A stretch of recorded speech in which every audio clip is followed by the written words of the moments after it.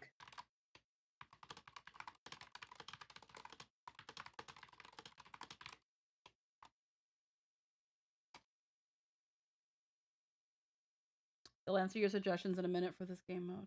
Okay. 另外呢， Similar to 与插分宇宙 Divergent 类似， Uni, 后备战争中的内容 Currency 也 Wars 会 will 不 also 定期 receive 进 regular 行大大小 updates 小的 with 更新 various。changes. 更多规则 For 等 more 信息， details on the 就 rules 请 and 大家 other 关注官方 information, 资讯 please 和 stay 专区 tuned on 网 the 页来了 official 解了。 website. 当然， Of 作为 course, as 大 a 型 large 常 scale 驻玩 permanent 法， game 丰 mode, 富的奖 there'll be 励也 plenty 是 of 少不了的。 rewards. 除了挑战 In 获取 addition 的 to 奖励 rewards 外， obtained from 货币战 challenges, 争也有与 Currency 插 Wars 分 will 宇 also 宙类 feature 似的周 periodic 期奖 rewards 励。 similar to the Divergent 从 Uni. 3.7 版 From 本开 version 始， 3.7这两个大型 onwards, 常 the 驻玩 periodic 法的周 rewards 期 for 奖 these two 励 large 将 scale 交 permanent 替 game 更新 modes。will be updated on a 是的 rotating basis. 我们也准备 Yeah, 了一 we've also 份时 prepared 间 an 更 update 新表， schedule. 方便开拓者了 Keep 解。 Trailblazers, help 值得 keep 一提的 Trailblazers keep 是， track. Worth 后备 mentioning, 战争 periodic 的周期 rewards 奖 in 励 Currency 会 will 与插 slightly 分宇宙 differ 稍 from 有不同。 Divergent.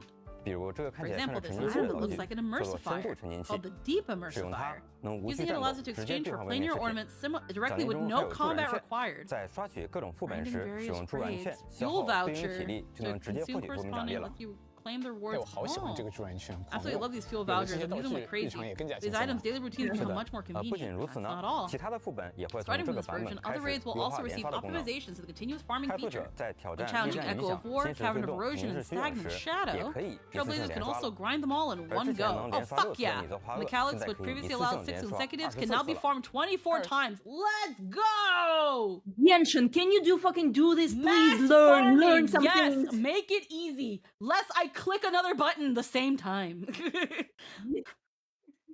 Instead of clicking a button 4 times, click it only once. Yeah. The game plays itself.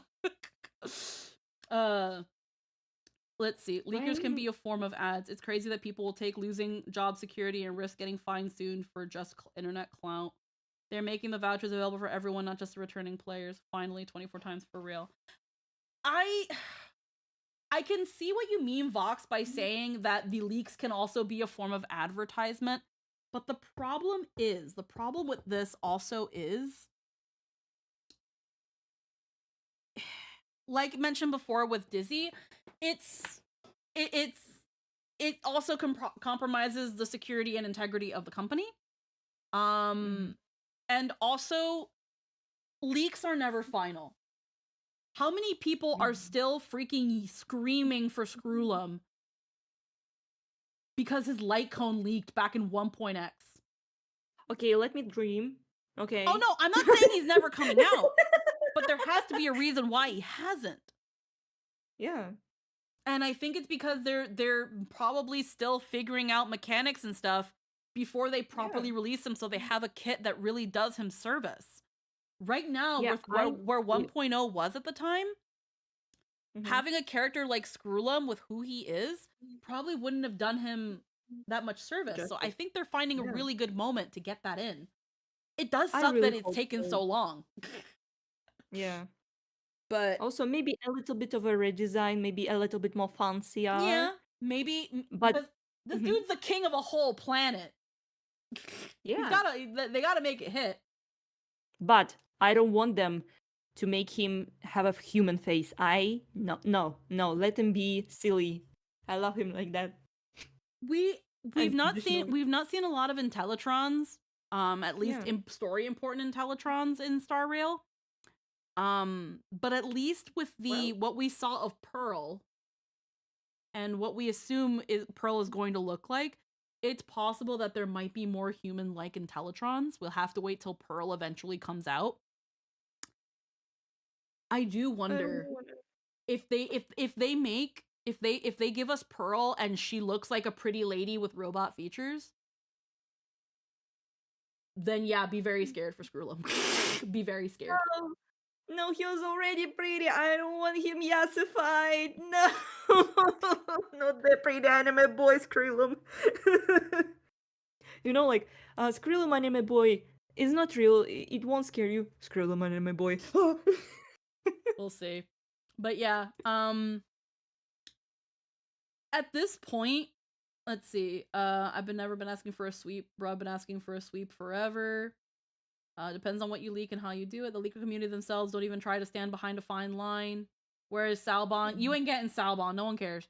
If you tease too much, that's loose impact. I agree with you. Pearl, like the Enderman. Pearl as in like the Stoneheart. Because they were a lot of the Stonehearts were leaked around the time of Jade came out. And Pearl we know is at least an Intellitron. I'm so scared. Yassified, I'm sobbing.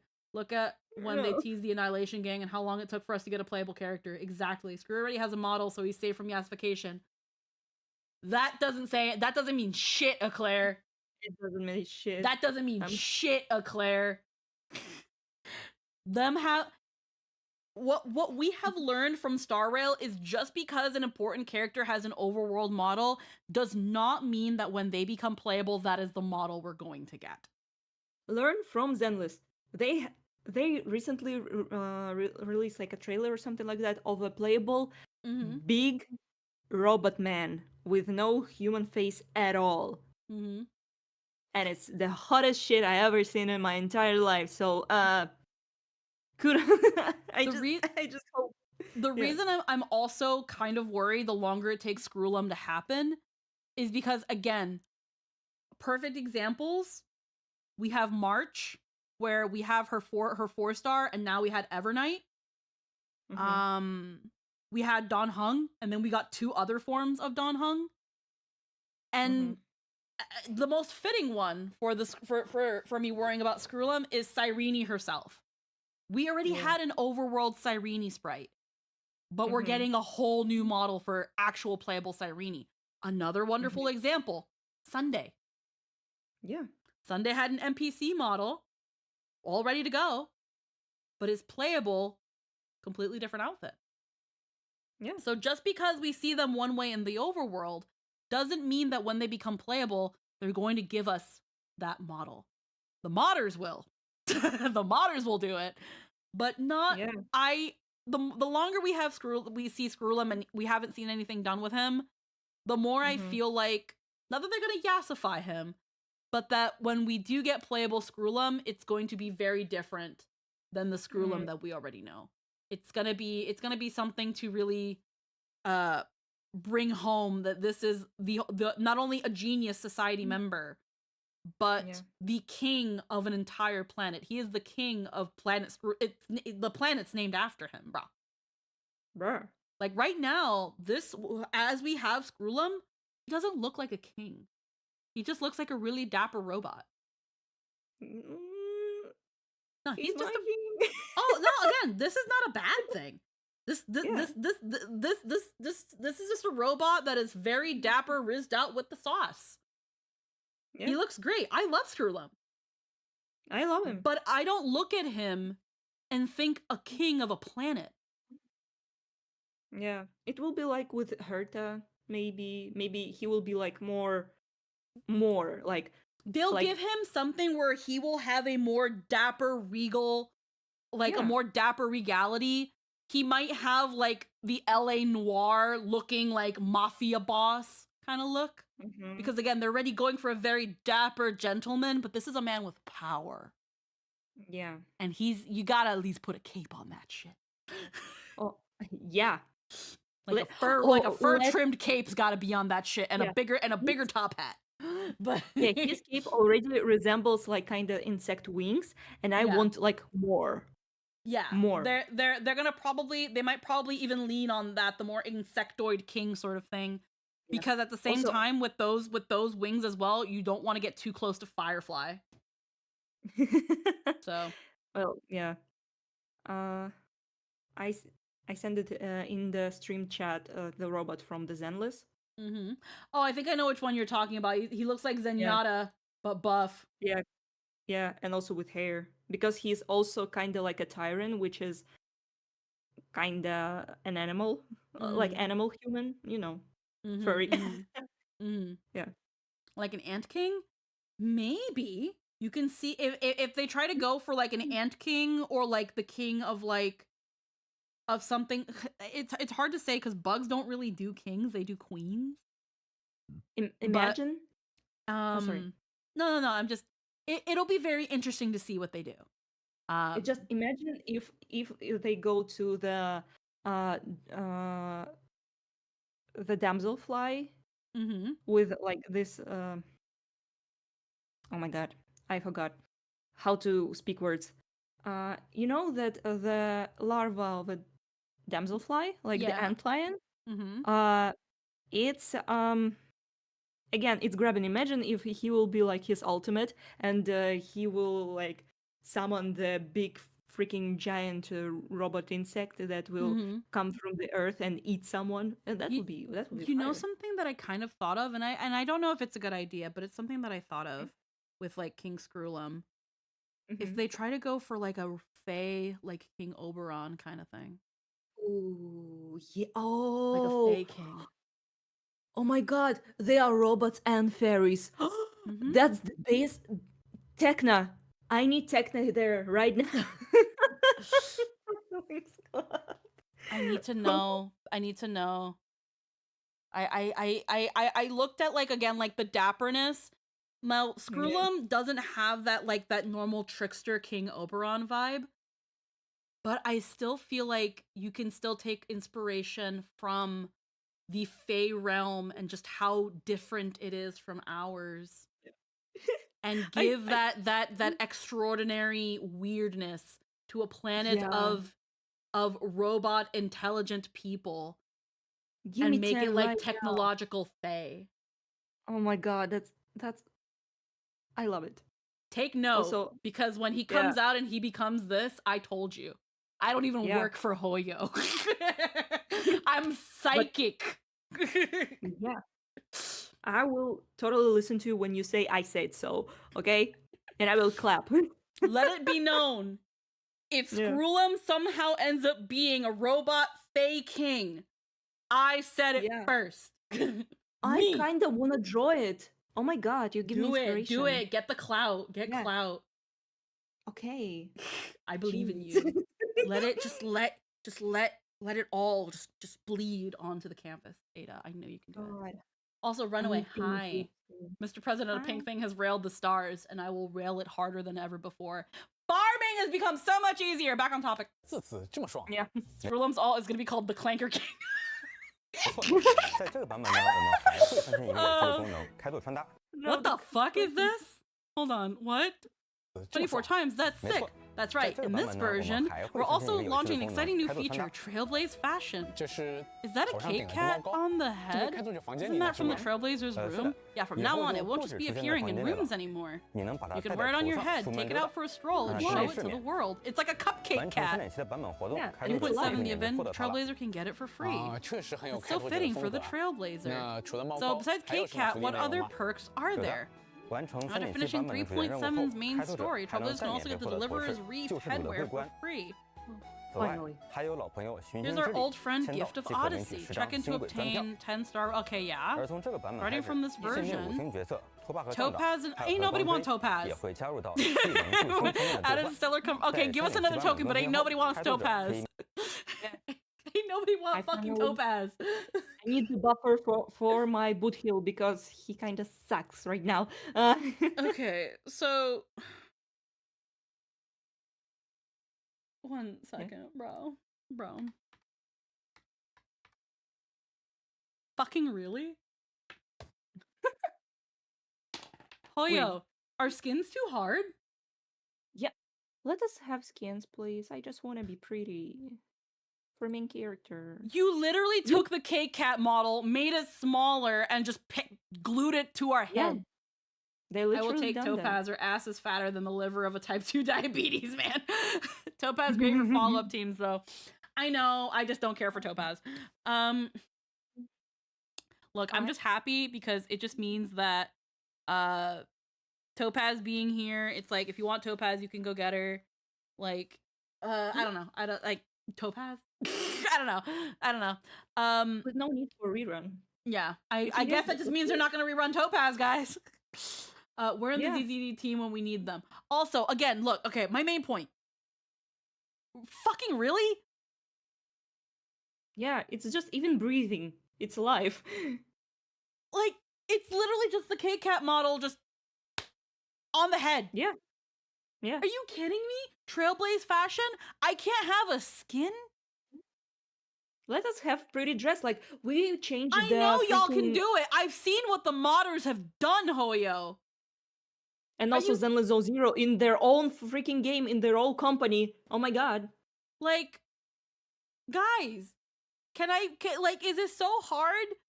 We have a relic set that in story, in lore, is the outfit Aglaya made for us. That couldn't be a skin? Yeah. Also, like, we already have, like, new ultimate for the main character. Why not have a skin with it? What the fuck? Come on. Really? March 7 already have, like, 4 of them. Yeah, like, March has a dress. Firefly has a schoolgirl uniform. You guys can do skins. People want that. Yeah. What the fuck and you they mean? will pay money. Here's a fucking dongle you can Velcro onto your head, I guess. Apparently skins are impossible. No, they ain't. What the fuck? Oh my god. Besides 除了 Kit 猫 Kat. 高，还有什么福利内容吗？有的，完 After 成 finishing 3.7 the 版本的主要任务 story, 后，开拓者还 the 能再免费获 Deliverer's 得头 Reef 饰，救 headwear 世主 for 的桂冠。 free. That's it? That's all. 此外， Really? 还有老朋友寻星之 Okay, 旅， Gift 现 of 在基本只需要 Odyssey. 轻轨分票。而从这个版本开始，新进五星角色托巴和站长，还有他 After log in after 3.7 and before 4.0 to get free thingy for free character. Adds Opus Nami, and the light cone worrisome blissful. 的光锥也会加入到巨灵祝星商店的兑换。在3.7版本更新后，开拓者可以免费获得一枚一半技能代币，用于兑换商店内的五星角色。是最受欢迎的登录决定环节。 Everyone's favorite login. That's right. Just log in to get them. 同时，3.7 Also 版本期间 You can. Oh no. Oh. I was That's- right. Yeah, you were right. I already knew that, but like, you were right. No, I hate you. And it's only for a weapon. A skin for a weapon. You can accumulate a 获得 certain 一定数 amount 量 of 的格朗 Oneric 梦华，还 shards 能再获得 and 一枚 earn 旅 one 伴 more 精灵代 golden 币。 companion 除此之外， spirit. On 还有 top of 一 that, 枚 there's a 圆形 hat 帽子，以 inspired 及 by 一份特 Mem. 别 I 的 don't 心理 fucking 定 want 制。 that. And a special 我们先 stellar 来看看这顶帽子 couture. 吧。 Let's take a 感觉 first 配 look 合它 at 迷 the 你太 Mem 忙 hat. 走起路来。 I want an outfit! Here you go. Shut up, said the freaking Star Rail team. Here you go. Shut up. Oh my god. Y'all really did that. Y'all really did that. I thought that was okay. It's so stupid. I love it. It is cute though, but I'm not spending money on that. It wobbles so bouncily when you 很 walk. 出 It 弹， goes 有种 boing 光芒的 boing. 感觉。所以它 Yeah, 会在 just 主 like 线 So 中 it will 出现吗？ appear in the main 这 storyline? 取 Well, 决 that 于 depends 开 on 拓 how 者 the 们想以 Trailblazers 怎 want to 样的 make 造 their 型登场。 entrance. 说完了帽子，再来看 It's 看 all 刚 about 才 the 提到 hat. 的 Let's 心理 take 定 a, 制 it's 吧 a。Stella 我们准备了 Couture. 一段视 I 频， prepared a video to demonstrate. Stella Couture. Oh yeah, she has moves. It changes the alt. Yeah, with a trailblazer because we're. It's 通 our 过全 wife, 新的装扮系统， I guess. Using the brand new outfit system, change nothing about Cyrene but the funny dongle she holds. 就可以换上系 You 列 can 的 equip 心理定 Cyrene's 制。 stellar 更忘 couture. 通过全新的装扮系统，就可以换上 No, you absolutely will spend to get this. No, I will not. 系列的新女定制。更换后，角色 Once 的 equipped, the character's performance will change 表现会发生一些 subtly, 变化，战斗时也 and 会 even 呈 her 现出 combat 不同的效 visuals will 果。 present 虽 different 然迷迷 effects. 痛帽 While 不 the 一定 mem 会登 hat 场 might not make an 但这把 appearance, 弓 the 会在 bow 温 will 法 show 罗 up 斯的 during. 决战 Yeah. They're really selling the wife. 的效果 Yeah,。they really. 虽然迷迷痛帽不一定会登场，但这把弓会在温法 This bow will show up during the final battle. Event 会 4. 呈现出不同的效果。 Oh yeah, they have the symbol of Amphoris in it. 虽然迷迷 Yeah, like Amphoris is like, yeah. 痛帽不一定会登场，但这把弓 Bow will show up during the final battle. I thought it was 250. Yeah, that's worth 300 easy. Who knows the next path from MC is an actual outfit change. 会在 Yep. 温法罗 Let us slay. Oh my god. Not that hard. Come on. Is this dependent on the MEMC that you have? Or is it just going to be Kalis? Like, even if you're playing Stell? I think it's gonna be Stealth 2. They just not showing it.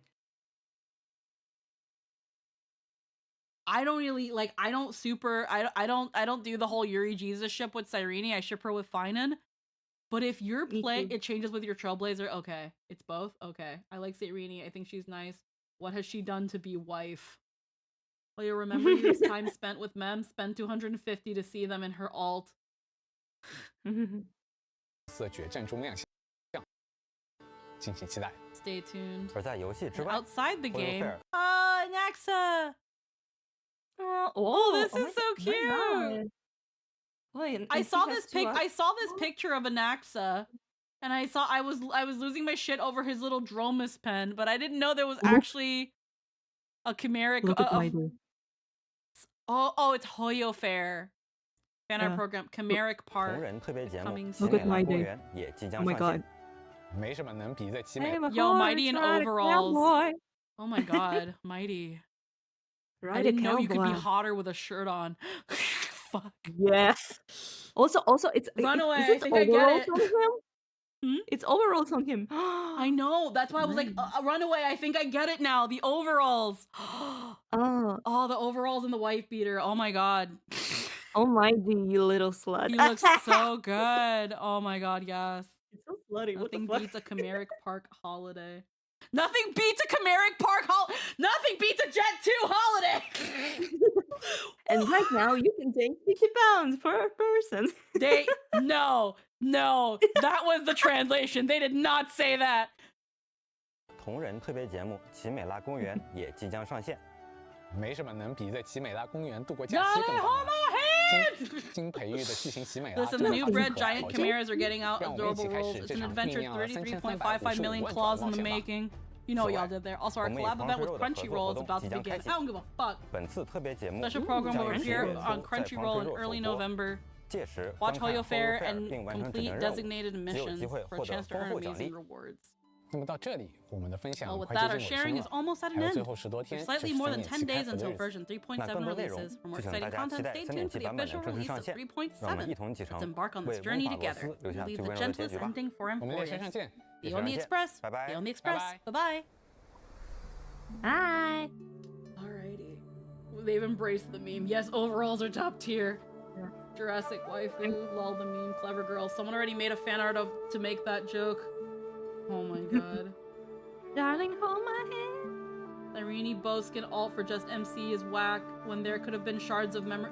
Yeah, they could have had all the other Chrysos heirs. Yeah. They could have had the memories of all your memories of the Chrysos heirs. Yeah, especially your best friend fucking me. Finan. You know? You know another thing they could have done, although they wouldn't do it because the idea I'm saying they could have offered it for free, but if you get Cyrene's alt, if you get Cyrene and you finish 3.7 and you do the side missions, you unlock a version of her alt where the shards are the Chrysos heirs. That could be a free reward for doing everything in Amphorius. Make it a grind. And then buy it so she's your wife, I fucking guess. People said they wanted all the other characters to be in the Yeah, no, I agree. Yeah, that's the best idea. And that's why I'm saying it was just like a good idea that Hoyo could have done for a free version of an alter to Cyrene's alt is have it so that like if you get the stupid Stella Couture and do everything in Amphorius, you can get a version with the Chrysos heirs. Or again, just have it so that if you do everything in Amphorius, you get the Chrysos heirs. Because those shards are supposed to be like, yeah, your time with Cyrene, but also your memories of the time in Amphorius that you've given to her. Nah, I'd rather pay $2,500 so a scripted woman can pretend to love me. Oh, that's... Oh, and they put in a whale event. Oh, I was right. Yeah, you're always right. Oh. Unfortunately, I was like, they're gonna release Cyrene, and they're gonna worry. They're extending her because they're worried she might not make enough money, but they might also release a whale event, and they did. Is this the third whale? No, this is technically, I think, the second whale event. I could be wrong. The second anniversary was a whale event. And they gave you cosmetics for, like, your Trailblazer profile. And this whale event is... You get another one of those tokens, so you can get a free character, which, okay. But you get a new bow for Cyrene, and it changes the alt. This banner will do amazing. Hey, Squacker. Here's the thing. I know the banner will do amazing, because people have been really, really wanting the second coming of Elysia here. She is going to sell. And if she doesn't, if she underperforms from what they were expecting, Finan is here to pick up the slack. And Castris. And Treeby. And Hyacinth. and My Day. Because every and other character Cypher meta and loved her in this patch. Yeah, no, these banners are going to do amazing. But it's also additional security in case for whatever reason Cyrene doesn't meet expectation. Because they are expecting a lot for Cyrene. That's why they're doing that fucking whale event. They're expecting people to drop the money, not only for Cyrene, but for the special alt of where she's pretty much your fucking wife. And if not, you're going to wail for all the other fuckers, and then you get that reward anyway, so you might as well pull for Cyrene. Yeah. Oh my god, it's admitted it. You're the biggest leaker here. You're working for the company. No, I'm not. I don't work at all, yo. Exactly, that's what will save this patch. They're banking like the predatory fuckers they are. There was a whale event kinda for Fate where you get... Yeah, that was... See, that I wouldn't super call that a whale event, because as a free-to-play, I was able to get Archer's light cone. So, like, I wouldn't really call that a whaling event. I consider it a whale event when they're like, hey, if you buy Oneric shards, you get this thing. They specifically, Oneric shards you only get from paying. I only ever get Oneric shards when I buy the supply pass. Is the battle pass money not enough? I guess not. They didn't show us the fucking battle pass icons, because they're gonna, if they're Cyrene, I want those too. I love the icons. I love the little icons, and like I want the Cyrene icons, and I haven't seen those. They didn't show that. There's still some. They might show it. Is battle pass money not enough? I guess not. You know that you know, Dan Dragon, you know that battle pass is not where they make their money. They make their money from whales. They make their money from whales. Fucking whale event, bro. The Archer light cone and Vivian swimsuit were okay because you could use the funds you saved up. This HSR one can only be yeah. I particularly don't like whale events because they want you to spend money. You don't have to use it all now, but they want you to spend it now. It's like buying a gift card. And a big thank you to the developers for sharing such amazing content with us. Whew. And thank you for doing Albert's job for him. Oh, yeah. In addition to what we just introduced, there's still more content in store for everyone in version 3.7. That's right. In version 3.7, the Snack Dash event will be coming your way. Ooh, what's that? Snacks? What snacks? Little one, do you still remember Ranmei's creations back at the space station? Huh, yeah. Ranmei has designed a new training program for these little snacks. The snacks will need to overcome multiple obstacles, reach the finish line, and compete for higher rankings. During the event, we'll be matched with friends from across the universe to witness this epic showdown between Cake Cats. Oh, I see. Different Cake Cats have different characteristics and abilities, and they excel in different arenas. You can survey different racing venues and vote on potential track effects. Then, select the Cake Cat you think has the most promise and support them with another multiplayer pastry event. points. Yeah. When our chosen Cake Cat wins the race, we earn even more pastry points. I love the Cake Cats. They're my favorite little dumb thing that freaking Star Rail has made for a mascot. I love the Cake Cats. I call them Jello Cats though, because they jiggle like Jello. During the event, you can use Oh my items god, with Cake different Cat effects Fall to Guys. boost your chosen Cake The Cat, cats that or return. interfere with. Oh, heckin' Grant! Now that I see you in the chat, I was just looking at something just now, and I think you could help Din with something.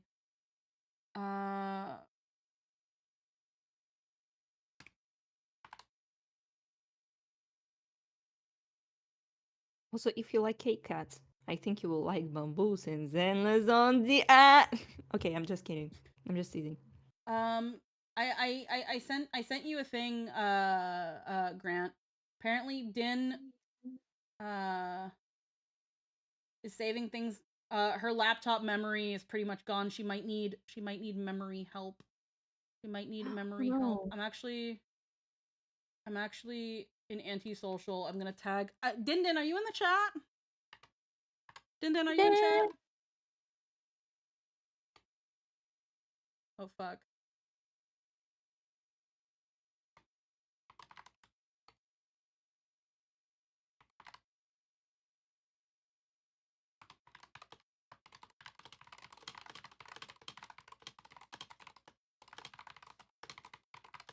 I'm sketching the Krillum design.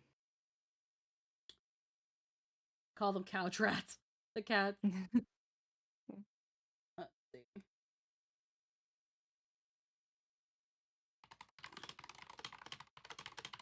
Because Din Din does everything on her laptop, but her laptop is running out of memory. And it seems like she's gotten a Seagate so that she can transfer her stuff. But it also seems like she's like really full on memory and she needs some help with that. And I feel like you might be able to help her much better than I could with that.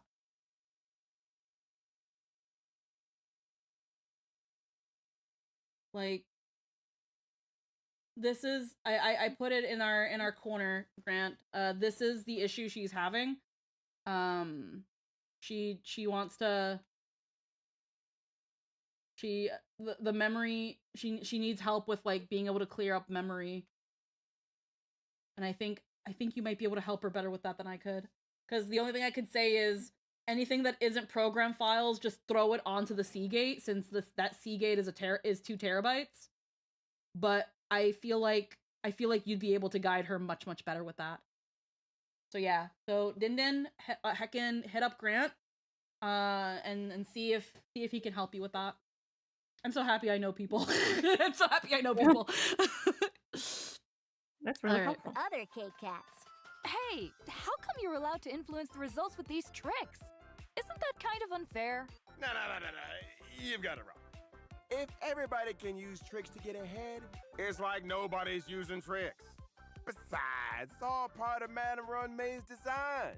It's meant to enhance the creation's ability to adapt on the spot. All those cats getting fucking pushed off. After the competition, Contacts. we give our pastry points. I'm guessing to it's the drowning in cake unwanted cats in cookies or exchange for something. rewards. Cookies and cash don't take up that much space. So I think it's also because Din, I've seen some of your Photoshop files.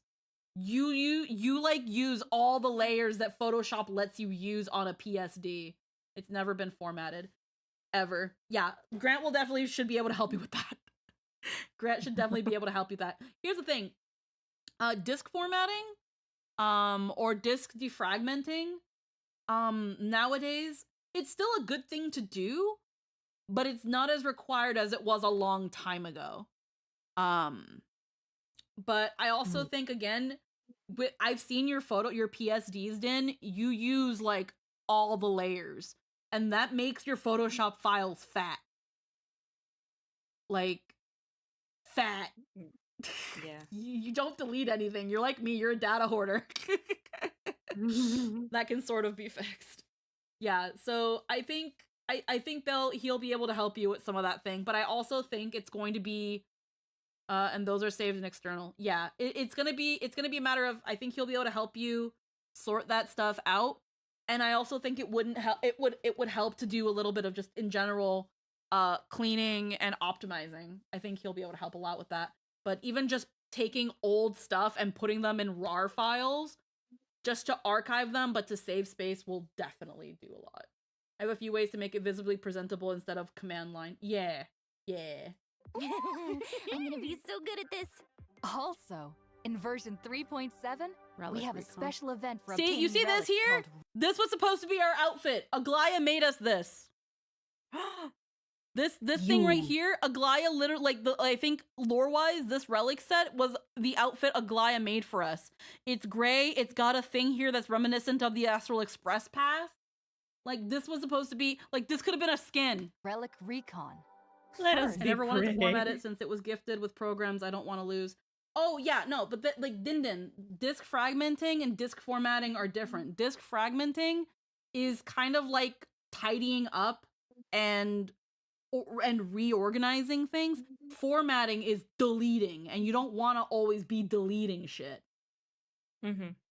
Yeah, defrag is an option. Formatting, is a whole different thing. We can set the desired relic set for a character. By playing through version 3.7 content, you can obtain access cards.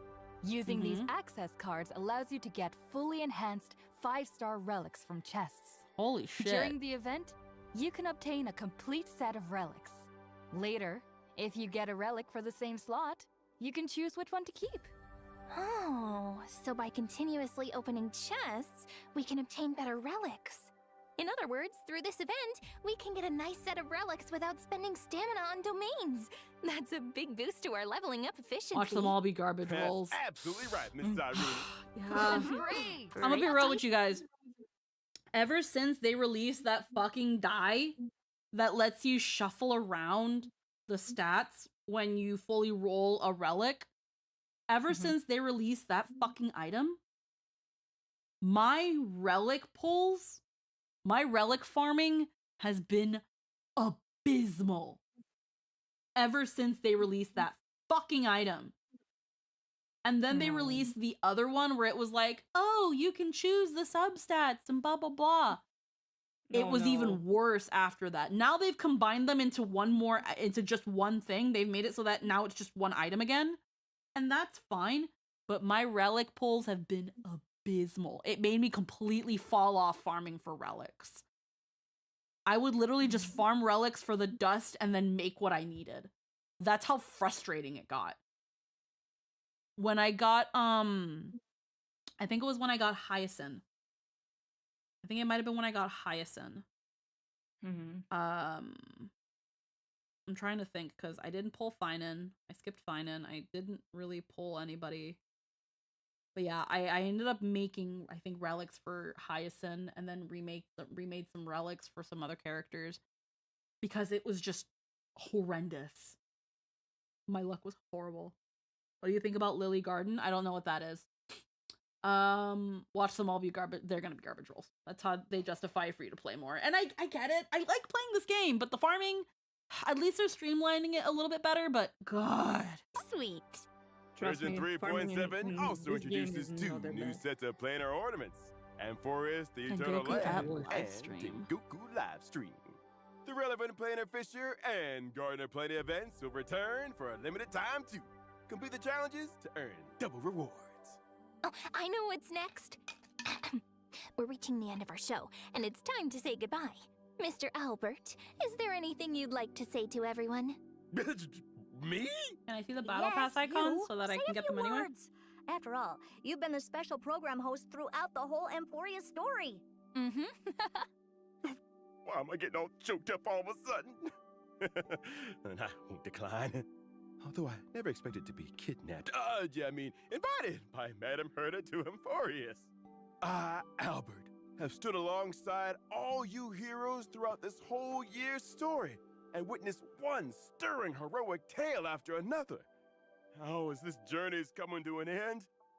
Oh, Albert here thinks that version 3.7 is absolutely worth looking forward to, no matter how you look at it. Yeah.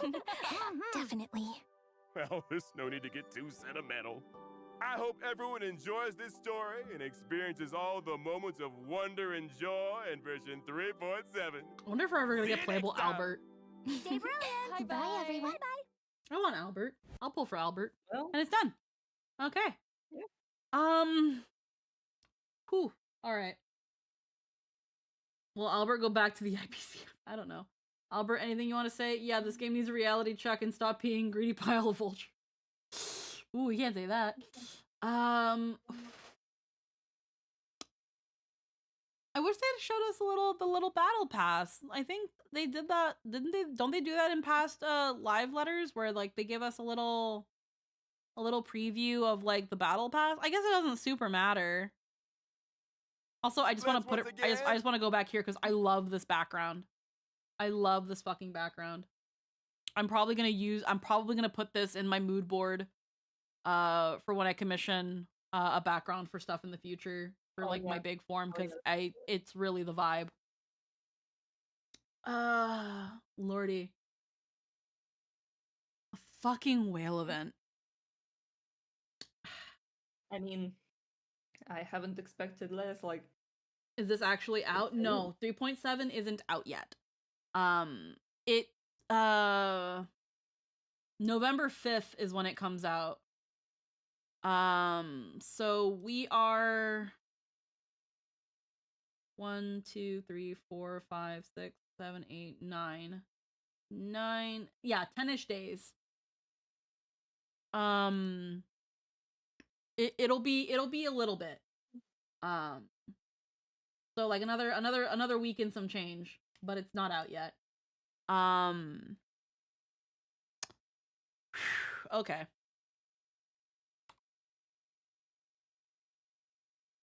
I am a little bit sad that they're concluding Amphorius with a whale event. It's not that big of a deal. It's for a little Cyrene cosmetic, and it is what it is. I honestly don't see how they could have given like Cyrene a full-blown skin considering how she already looks. Will you play it on stream? Oh, I always do the patches on stream. I always play the patches on stream. I genuinely do enjoy playing the story like on stream with you guys with me. As long as people don't spoil it, because that's the problem, is that I don't like when people spoil it. I'm just gonna, now that we've done that here, I'm just gonna grab Star Rail. I'm just gonna turn this off here. We're just gonna stay on our full thing here.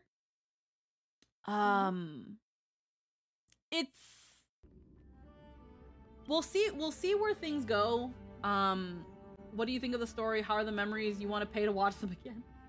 I'm glad that they're actually going to be doing the cutscene replay. They could have used her existing model as an alt you could get. I think the problem with that is the type of model and the transferring of animations, but it's hard to say. I see where they could. Where they use instead like Babu Cyrene to really like, oh, the batteries on my controller are dead. It would have been interesting to see what they do there. Assignments. I like Tiny Cyrene. Yeah. I had a feeling that Tiny Cyrene was not gonna be the playable model we get, but I am a little sad that it's just, you know, well, we're done with that one, so we are gonna really quick,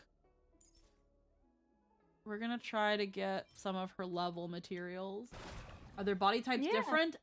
It looks like they are. Cyrene's got like the young girl model, not the kid, the young girl model, while Cyrene's playable Cyrene's model is going to be like fireflies, or like their models are called like child, lass, maid, and woman. She looked like a woman to me. They could have given us a Tiny Cyrene as a football to punt. Like, no, that's what mem's for. But yeah, we're gonna use Scylla's Cipher. I'm gonna have this play while I get some batteries for my controller. Yep. Dispel the gloom, restore the skies.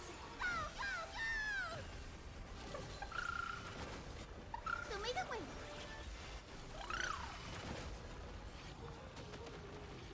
Cyrene's animations, no mem's the golf ball. Cyrene's animations look absolutely beautiful. Again, I've been saving up for Cyrene. Like, I'm gonna pull. We are pulling for Cyrene. But I'm not adding money for that. I'm not spending money for a cosmetic, for a mem hat. I don't care. I don't care. We need a hat. Like, I don't need a hat. I would have spent money if it was for a skin.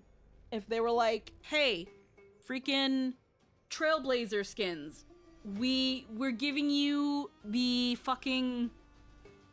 We're giving you the Amphorius skin for free, but if you want Eurillo and Penacony, you gotta pay for it.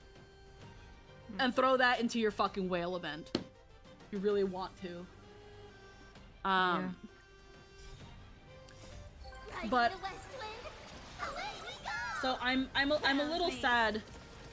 I'm a little sad they went that direction, where it's this little caca fucking. I'm just gonna mute the farming. They give us this little caca fucking, these little caca hats. Like, fuck? Like, okay, you get the cake cat for free. You get the Amphorius wreath for finishing Amphorius, and you have to pay for the mem hat. And it's like, no. But not enjoy low effort hats. I'm thinking about pulling for Cypher, but honestly, I need more light cones for my characters.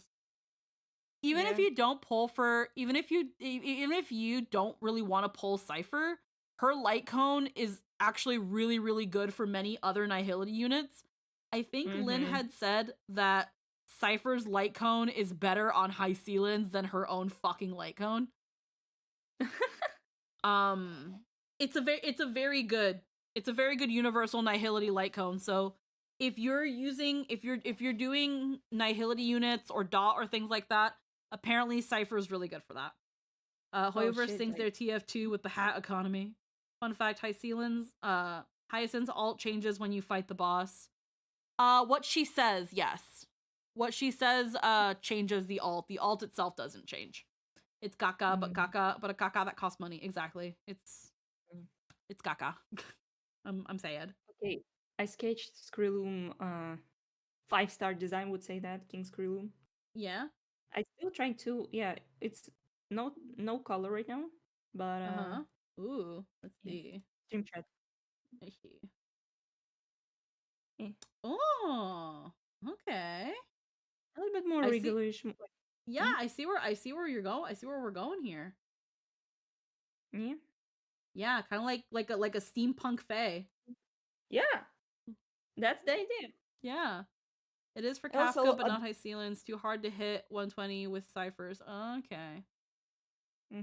Yeah, for Kafka. Oh my god, I need that because I like play with my Kafka Black Swan 3B with this damage that I like. Okay. I really need that. But I recently pulled for an Access light cone because I really wanted it. It's a very and nice I got light it. cone. Yeah, it is very nice. It helped me actually to close the 12 level on the mirror. Yeah, like fully close it. Yeah, it's really helped. Wow. Yeah. And I only have so many polls. Oh, I put the batteries on wrong. I'm an idiot. But I think I will be okay, like pulling for a character, but I don't know for yeah. For light cone, it won't work for me, unfortunately.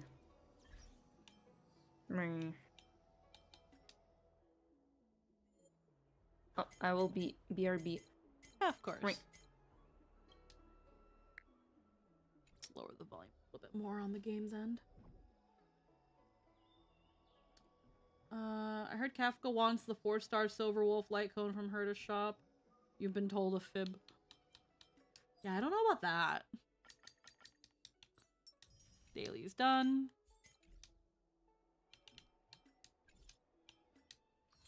We haven't seen the battle pass for Cyrene. We still have to do the try not to laugh challenge. I've been waiting for that.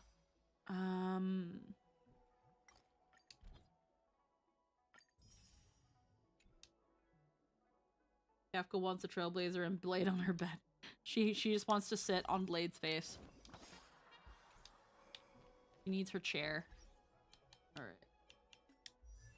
So, if we take a quick look here, what's going on? I might actually also need to BRB myself for Depouty. We still haven't maxed out Robin's traces. Hers is a light cone I have to get at some point. But God knows if Robin will ever rerun.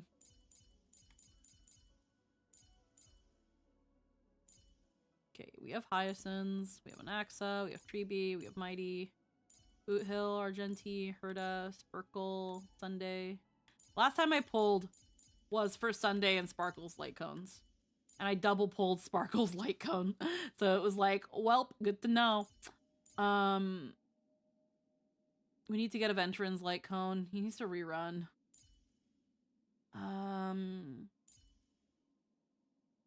Kafka wants to move as fast as inhumanely possible. Not sure about 4 stars, but ciphers give her 18 speed and a passive buff. Yeah. Firefly.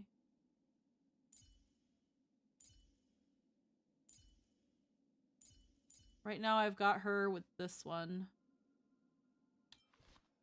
With the tutorial mission starts.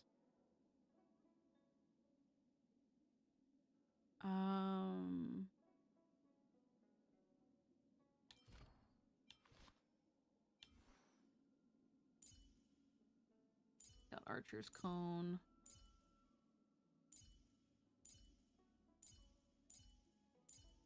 I haven't really fucked with anybody else's though. Alrighty. Let's see what's... Have we done our sim uni? Well... Oh yeah, we've done Pure Fiction. We're down 2 stars. In Apocalyptic Shadow, we're 1 star. But we got all stars of Forgotten Hall, which was pretty freaking neat. I've never gotten that. Wow. Hi! Welcome to the invite-only chat. Hello. I don't know. Welcome to the invite-only. I have my needs. I was told you need a doctor. We always need medical. We always need adult supervision. Hi, Dad. Hello, daughter.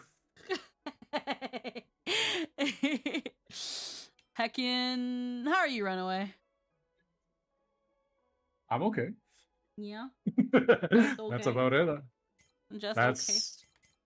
I mean, what do you call completing 140 hours as a shift? Tired. Yes. You are tired. Anyways, I have been enjoying your takes on Star Rail and glad to know I am not alone in this fucking like they just okay. So my friend, go on. I was gonna say I think I sent Lynn a message and I noticed she's never come back. And I think I might have upset Lynn because of the goddamn chart. Were you around for the chart, Runaway? No, I have not.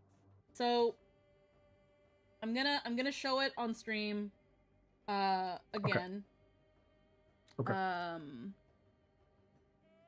There's this chart here. Mm. And this chart, it's literally what it says in the tin. The length of the Trailblaze quest in Honkai Star Rail. This is just main quest. And someone charted on the left, the story quest, the hours of story, the time it takes to do each story arc if you do everything with the cutscenes. And to the right, how long it takes to do each arc if you skipped every cutscene. So, 2 hours of Herta Space Station is 45 minutes of gameplay. 6 hours and 8 minutes of Yurillo is 1 hour and 7 minutes of gameplay. The Xianzhou is 9 hours of is 9 hours altogether, without the cutscenes, 1.5 hours of gameplay. Penacony is 18 hours all encompassing, again just main story, about 4 hours of gameplay. Amphorius, at the time that they made this, so this was, I think, at the time 3.5. Main storyline, 39 hours and 32 minutes.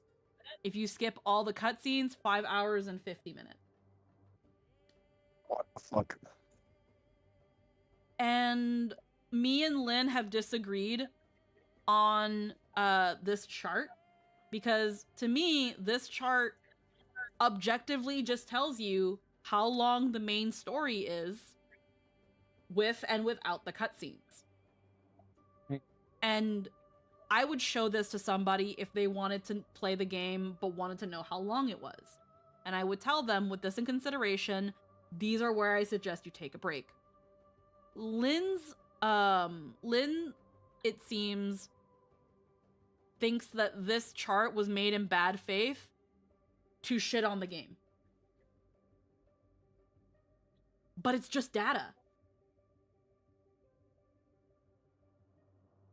It is data. It's just data. It's just, hey, this is the main storyline with and without the cutscene. If someone takes that and is like, see, Honkai Star Rail is just a yap fest, that's not a lie. It's not a bad thing. Not a lie? It's not a bad thing. Some people might not like that, but that's not a bad thing. This is just objective data. And I think talking about it, I'm not gonna assume, because it might have been that she was pulled away for something, but because she hasn't come back yet. But I think it also might have upset her. Because I brought this up, because she disagrees very vehemently with the reason why this chart exists. Many graphs and charts are just data selectively crafted to push a narrative. Yeah, but at the same time, you can't, like, I can kind of see what you're saying, Eclair, but in the end of the day, it's just data. It's facts. Like, if you point out how much sugar a cupcake is, it's not to shit on fat people. It's just how much sugar's in a cupcake. Like, it doesn't, the purpose of pointing that out doesn't change the fact that there is sugar in the cupcake, you know? A lot of people like to, like defend this, saying like, oh, this is more content, or like, why are you being so like negative about this? It's like, they're properly explaining the whole story. As somebody who, if you know this series, then, well, good for you. But as somebody who read the entirety of the Bakemonogatari series, Medaka Box, as well as several other Shakespearean plays, I can tell you that Tenakuni was so fucking long it made me uninstall the game. Yeah. I don't want to even talk about Amphoris. It's a yap fest. Without any sort of like dynamic or anything to at least catch your attention. They're just characters talking and sometimes like hinting or foreshadowing. And it's like, but that's good. Well, foreshadow is only good when you remember those facts. And if you are so hyperfixating in the story, then yeah, you're going to remember all of those traits. But 85% of the time, it's just nonsense to give the character some sort of padding or whatever. So it's not really a good type of padding. It's not a good type of extension. It's nothing. It's just talking because of talking. I remember I was talking to Lily Kinkimation, because she used to play Honkai Star Rail on her stream, and then one day she suddenly completely stopped. And she even stopped drawing for it, which I know that she only draws things if she likes them and she enjoys them. When I had talked to her about Star Rail, and I asked her, "Oh, when did you fall off?" She fell off in Penacony. She was like, "It's all tell and no show." In her opinion, Penacony was badly written, and I don't entirely agree with her, but I can see where someone can come to that conclusion. That doesn't mean that Star Rail is a bad game. It just doesn't jive with you. But it took me a while. Again, I would be lying if I didn't say it took me a while to get into Penacony. I was invested with Penacony after Aventurin's story. And yeah, no, I can say I liked Penacony, but it took me a while to get to it. And yeah, it's that thing of, again, I still say Penacony was too much talking, and there have been times where on stream, me and Lynn have been like, this is too much talking. This is still going.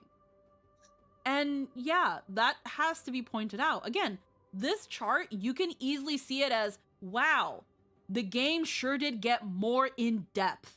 And that's why it uses all this time to tell its story. And another person can look at this chart and say, this game is just a visual novel. It's also a matter of perspective. The data is just that. It's data. Yeah, it's just data. It takes like that. Like, now, if you want to go on and say like, okay, but that is like a disservice to the game, saying that it's just long and all that. They're not saying anything. They're not saying anything. This game is bad. They're not saying this is like, oh, this, like, in what light. No, it's just telling you, hey, this is what it's going to take you to do this. Because the best example is people play Final Fantasy 14 and they are there for the Yap Fest and everything, and they will complete it no problem. All right? A story being long is not necessarily bad. It's just the problem is, how do they carry that long story? For God's sakes, if some of the best movies out there are like 2 hours long, like, how do they keep your attention for 2 hours? Same with, like, the longest movie being 15 hours and somehow also keeping your attention Star Rail is just like, oh hey, look, we found this article, we found this stone. All right, let's break down everything. Okay, we have breaking down everything. What does that tell you? Just one thing is really important to the plot, but the other ones is for other nation of the other characters. I see. Now I'm going to make a quiplash about it and a silly joke about it. Okay, now let's go back and let's go back to whatever we were and group up and discuss what happened. Like, okay, thanks. It's not like, oh, we found out something, let's move on with the plot. Or like, hey, here's like a small talk of the characters just to like really accentuate their personalities or anything. No, it's just a giant ass book that is then reading you a dictionary of bullshit. And then just like, okay, now let's go back to the plot. Yeah, and again, like for some people, they like that. And they might look at this and be like, wow, the story really does go pretty crazy later on in the game. It also, again, tells this, I would use this chart to tell somebody, hey, if you decide to skip the story, you are losing a lot of content. The fact that Amphorius at the time of, again, 3.5 was about 40 hours, and that's not even Penacony, the Xianzhou, Urillo, and Herta Space Station combined?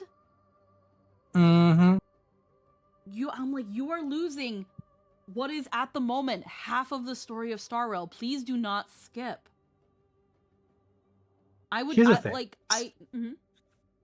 Star Rail, I'm just going to be quick. Star Rail is basically an open book. They will give you all the lore that you need. But sometimes giving you all the lore is not particularly a good thing. Like, yeah, for making like an encyclopedia for the lore maniacs and for people with like, you know, favorite characters that are related to that, that's amazing because you can just create this whole, because the more information they give you, the more possibilities you're able to conclude. And perfect if you want to make OCs.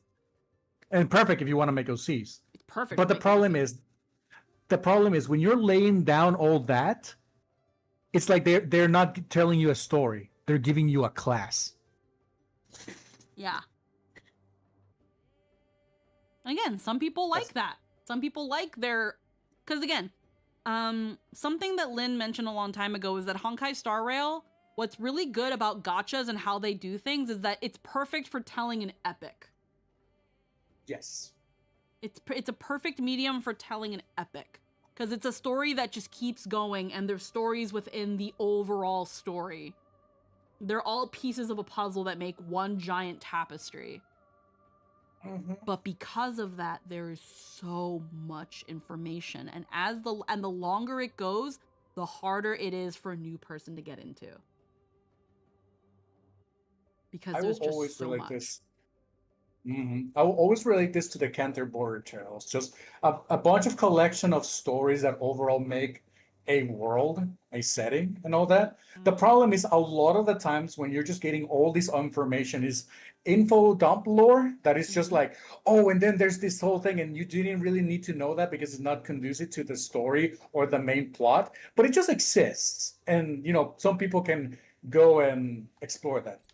However, there's a lot of cacophony in that thing. It's just, there's so many little bits of lore that just distract you from the main thing. And when I was doing Penacony, I'm like, okay, so what does this matter later on? Like, is this going to matter later on?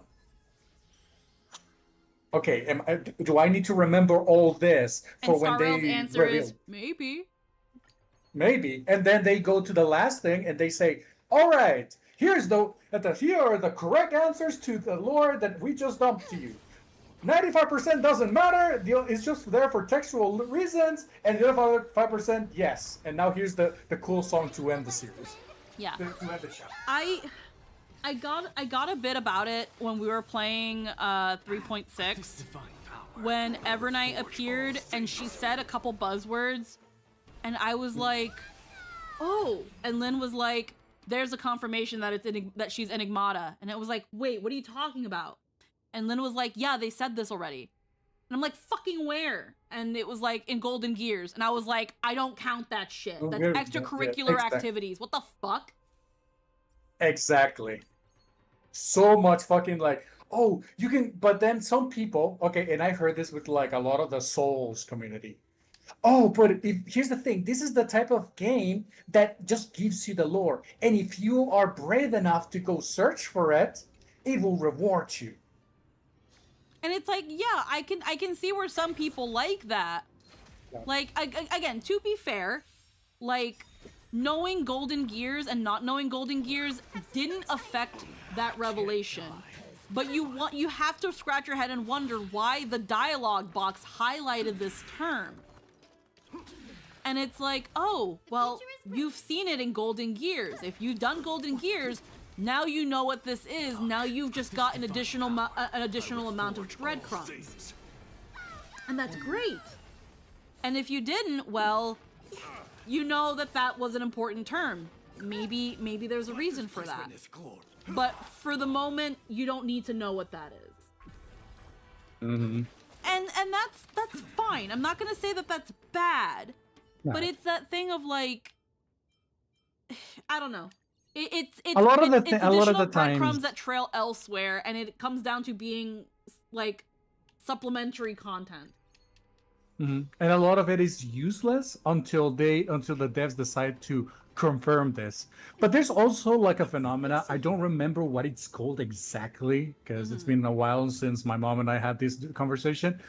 But she explained to me that there is a phenomenon in literature where some people just want something to believe. They want to believe that something is real, so they will connect to whatever they can because it's somewhat cohesive. Mm-hmm. And be like, oh, this is what they meant in here, and then like the others are like, sure. Mm-hmm.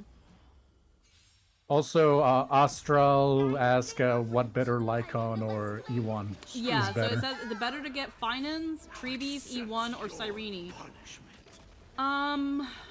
Unfortunately, I couldn't answer for Finan. Normally, I don't push getting light cones. I get light cones if I really like the character. If you really enjoy Finan, get his light cone. It will only make him stronger. Treebee E1. Treebee's pretty damn good already out of the box. But if you get Cyrene, she will probably...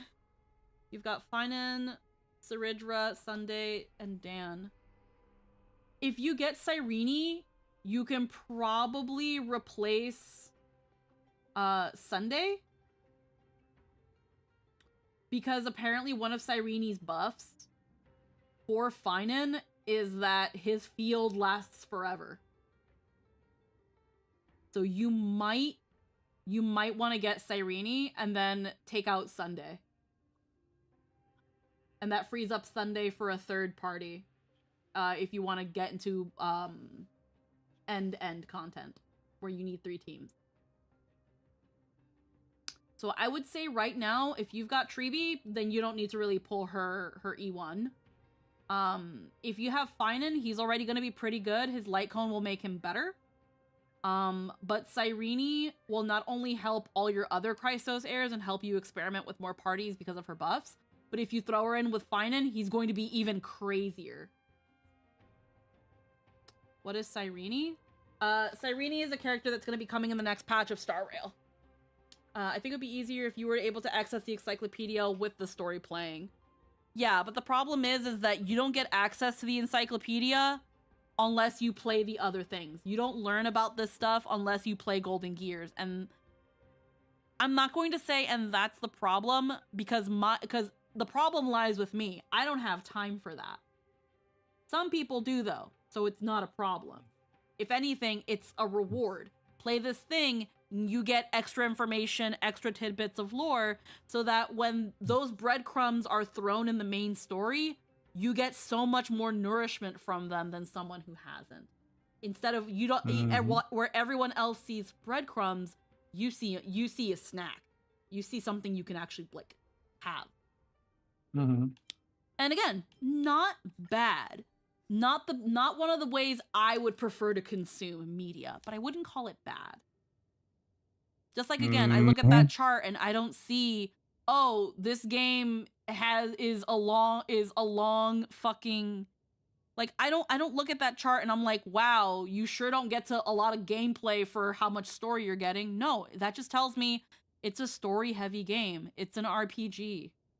It's okay. That's I knew what I was signing up for when I chose to play Star Rail.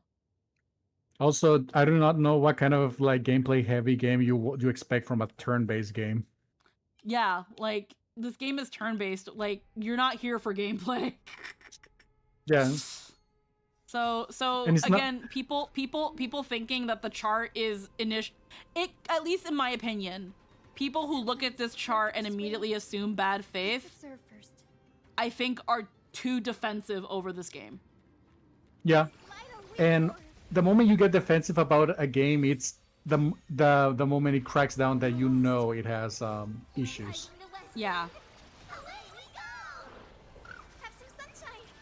That's the thing. Like that's why I see like, you know, like the people defending those kinds of things are like, you are not allowed to criticize anything, or you're not allowed to criticize this part. It's because either you see it as this has a problem, or you think that is the only good thing it has, and you don't want it to also point out the ugly parts about it. Like I know because it happened to me. I've heard that there are people that are dooming that are freaking going into Doomer over Cyrene's kit and stuff. I don't care. I don't listen to those people. I'm gonna pull Cyrene because I like her and I want her character, not because I give a shit about the meta. I really don't. I just want the pretty pink princess. Yes, she's a pretty pink princess. PPP. Yeah. Yeah, she's just there to look pretty and make the player feel like they have a girlfriend. Like I don't play this game to do freaking stacks on stacks of numbers. I don't care. It's nice when you do damage because it feels like you're clearing content, but like that's not the reason I put down the game. I put down the game because I don't have time for it. Like not because you know, oh well, I couldn't freaking zero clear memory of chaos, so the game sucks. Like, no, I don't care. No. I just like having fun. Yeah. And the thing about Star Rail, when, like, for example, I don't like turn-based games, and like I still play Star Rail, and I can say that their turn-based is still pretty fun. Yeah. And objectively is not a bad formula. However, I don't like turn-based games because it really comes down to numbers. Is your numbers bigger than what you're fighting? Then yeah, you're going to do just fine. Are they not? You don't get to clear the events. And here's the thing. I can just go on and be like, oh, you know, like this is like chess and you need to like properly build stuff, or like, you know, why are you taking it so seriously because it's a game, yada yada yada. But the thing is, ultimately, it's a game about numbers. Star Rail is a game about numbers and very pretty characters. And, well, if you like the pretty characters, you can omit a lot of things. If it's a game about numbers, you just complain about the ever-longing fucking power creep and how the game is just constantly releasing more and more overpowered things to compete with the content they're making. But overall, it's just that. It's a game that has very pretty animations, very pretty characters, a story that is fucking somehow less convoluted than Doom's lore. But at the end of the day, it's a very fun game. Yeah. It's that thing of whether or not that chart exists, I'm going to call this game a Yap Fest, and that's not a lie. It is. Yeah, it's not. It's a fucking Yap Fest. Yeah. I think you know it's bad when you can read a 1,000-page document faster than you can go through a video game story lore. Yeah. I mean, that's how you do the stories. The characters are doing things and they're probably talking because they're live. Oh. Yeah, they're alive. Just be happy And I it's can't voice wait for acted, the guys. Oh, just be happy it's voice acted. Like guys, listen. It takes a lot of time to make the characters shift between 3 idle animations. It's just a visual it's just a 3D visual novel. That's why Pokemon sucks, because they don't do voice acting at all. Sorry. Yeah. God, imagine if the fucking strike was still going on and people still weren't recording for fucking things. I think that's another thing that made a lot of people just very tired of like Star Rail's, like, you know, everything. The fact that it wasn't voiced. Mm-hmm. Yeah. A lot of that. Yeah, because it's a lot of story, and like me, I don't want to read. I can quietly listen to really good voices, really good acting, and it's enjoyable. And it also you can more like feel the character, like whatever actor wants to bring into. You know, it's just fun that way. Yeah. Like, while that may be true, the important thing was, did I enjoy it and did I care? Yeah. At the end of the day, that's kind of how I approach it too, Dissy. Did I enjoy it? Did I enjoy how did I feel at the end of the story? I have cried so much during Amphorius. Yep. Like, I love the story. I really, really enjoy it. And because of that, I keep playing this game. But I'm also gonna say, yeah, bro, if you don't like characters talking to you on end, you might want to play the game in smaller bursts. I also say this because, again, at the time, when I found that chart, one of my friends was started playing Star Rail and was going on hours-long playthroughs so that he can get to Amphorius. And was like, I'm in Penacony and it's long. And it was like, I told you to take a break. Yeah. Mm-hmm. You require a break. But hey. Mm-hmm. Go on. No, I was gonna say, after he took some time to take a break and then got back into Penacony, he really enjoyed it. Like, I would show that chart and be like, hey, this is where I would put your breaks. I would do the Herta Space Station, I would do the Xianzhou. I would do Herta Space Station and Urillo. Take a small break. Go do the Xianzhou. Take a break. Penacony, because of the patches, they'll let you know when you're done with a chapter. Halfway through Penacony or halfway through this character's story, take a break. Keep going. You need breaks, or else you're gonna burn out of Star Rail, and then it's just this amalgamate of information is not going to soak because it's so much. Mm-hmm. That's why, again, it took me all the way to Penacony to start really, really enjoying it, because I was also playing it all at once, trying to get to Penacony because my friends were playing it and were saying how great it was, and I didn't enjoy the last bit of I didn't enjoy early Urillo as much as latter Urillo, and I hated the Xianzhou. That once Hayden started getting into it, it was like, Hayden, please take your time. Man. And he absolutely loves everything. They love Urillo. They love the Xianzhou. They love Penacony. They took their time. Oh, Danny's fixed. Oh, hell yeah. Let's go. Nice. I still kind of hated Xianzhou. To me, it was to me it felt very like transitional. It's gonna take a bit to move across, but yeah, it was definitely a we're trying to get you from one point to another, but it's gonna take 9 hours. It was 14 in Star Rail. I'm not surprised. Star Rail takes a lot of space. Mm-hmm. Here's the thing. When I did Star Rail, I thought Jirilo was great. He was my favorite. The Xianzhou was like, okay, things are happening. The cutscenes and the moments are very iconic. I don't remember much of the story, though. Yeah, no. I couldn't tell you what happens in the fucking Xianzhou.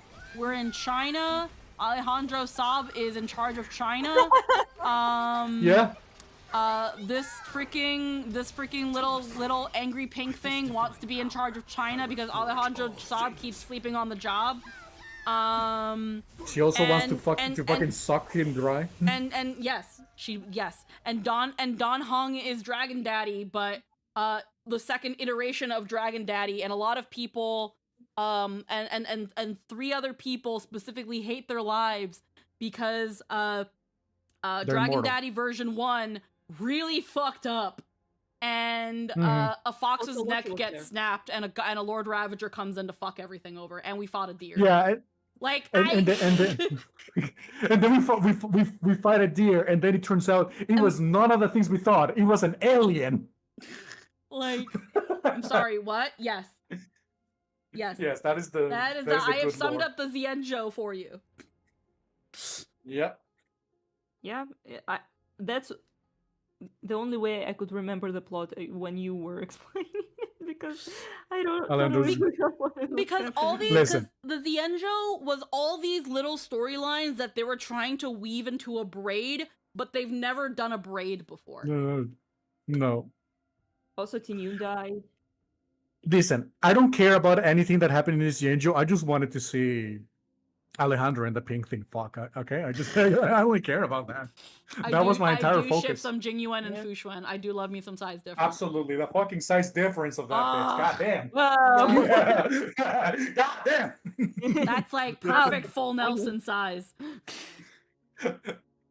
And also, I blame the artist Hughes for feeding me that shit. He was drawing them non-stop for like 3 weeks. Lily, I have to blame Lily, because Lily did some really good art of Jingyuan and Fuxuan. I was like, oh shit. Absolutely too. I sobbed to her Patreon for that. I was like, oh shit. I remember seeing the advertisements for Jingyuan, and I was like, who is this? And again, seeing Lily's art, and then later on it's like Alejandro Saab, and I'm like, that's my friend's husband. I can't. I can't. I'm sorry. I'm sorry. That's my friend's. That's my friend's husband. I can't. We do not do that. We don't thirst. We don't thirst over the besties. We don't thirst over the bestie's husband. We don't do that. You know, it's kind of relatable, because every time I see a character like, oh, cool character, I see it's Alejandro Hub, I'm like, no. I will sit back down. I will that sit back down. I love how that is like, there's like a video about it, like when a VTuber realizes it's Sayu voicing the character, and they're like, I can't send for this anymore. Oh yeah, no, apparently it's a big thing with, like, I think Bao and Ama, where they lose their shit every time they learn that Sayu is playing a character they're thirsting over. I'm just like, I'm just like, oh cool, now that character belongs to Hayden. Also, I remember one person said, sorry, they said, she barely up to his knees. Girl cannot handle all that. I said, you'd be surprised. And then Pendulum said, are you sure though?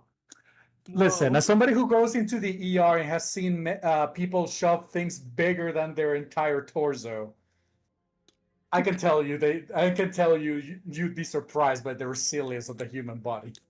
Okay. Without getting too graphic, I saw a video of a guy on a dildo, and when it came out, it was like when you pull out an epidural. Yeah. That's how long it was. I was like, how the fuck? That was in your guts, sir. I saw somebody she shoved a sledgehammer up their rectum, so. People are weird. Why do you guys watch these things? I didn't watch it on by choice. Well, how do you start watching it? I was literally watching William Belli, and it was the beatdown, and it, like, I think that's where it was. Artie, I'm sorry to tell you, but I am an ER physician. Okay? Also, yeah, Runaway's a doctor, so Runaway's seen some shit. He didn't sign up for any of that. Oh, you get a full-on pass, you know. Yeah, Runaway's a doctor. Me, I don't know how this video got in front of my eyeballs, but it somehow did, and I still remember it to this day. Just like Gush Gush. Listen, don't look up Gush Gush. Listen. I fucking, like, one of my latest cases was a fucking woman who shoved an entire USB cable up her hoo-ha, and she was wondering why she was bleeding. Ugh. What? People are weird, man. And here's the thing: it's like, I keep bleeding, and I'm not on my time of the month. Okay. It's like, okay, so we don't have a gynecologist here, so we're gonna do a sonogram and then an X-ray. And there's like, hey doctor, can you come see this? It's like, what's up? What the fuck is this? Oh, is that a fucking USB cable on her cervix? Girl thought she was a Yorha unit.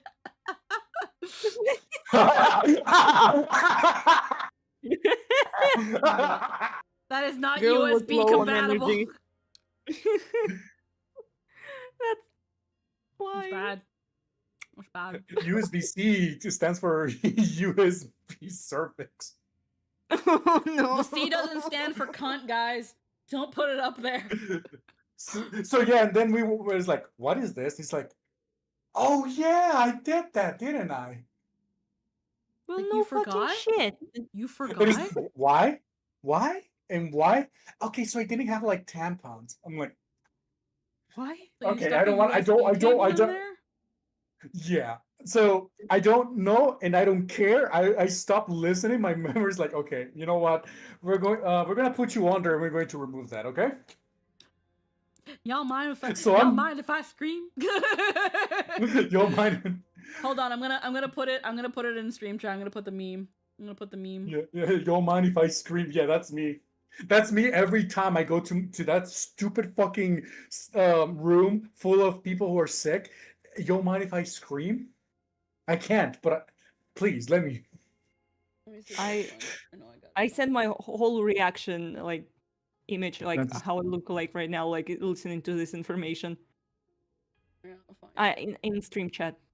Yep, there you go. Yep, you would be surprised. Also, I see that you're a fellow Banyue fan, and I love him. I love that boy so fucking much. He's so pure, and I fear for him. Yes. Yeah, oh my. A fellow friend here. The good appreciation of good waifu finally. China's buff senora looking at. Yeah. Yeah. It's what I was dreaming for. You don't mind if we Don't mind. Yeah, that's me. That's me. Just a little, I also- the little cockatoo, just like, y'all mind if I scream? I also saw somebody who had a whole fucking lizard in their stomach. A lizard? Lizard. A lizard, like a tiny gecko. Like imagine your index finger, and it's that. Like, was it dead? It was by the time they arrived there because the stomach acids were already fucking boiling that motherfucker. Oh my god. That was so fucking weird. And then they asked me, it's like, oh, is this bad? It's like, no, it would have been bad if it was like trapped in your lungs and your pharynx and all that, but not. It went straight to your stomach. Oh my god. So no, that's dead. Is it going to do something bad if I crap it out? It's like, no. It'd be like, sir, there are animals that eat geckos every single day whole. It's fine. It's just, I really wonder why you did what you did. Yeah. They said that they were asleep and then they just felt like they were choking and then they felt like, and then they saw like the tail of a gecko came out of their mouth. Oh, that's so like that's a wild. horrible. So is it kind of like that fear of a spider being in your mouth, but this time it was a gecko? Yeah. Oh So my then God. we applied an ultrasound to see what's up, and it's like, yep, there it is. There's the skeleton. Oh my god. Oh my god. So yeah, I think the person was traumatized. Like, I killed an animal. Like, yeah, kinda. We mostly like applied anesthesia so they could calm down. They were having a bad time. oh no shit. Yeah, holy shit.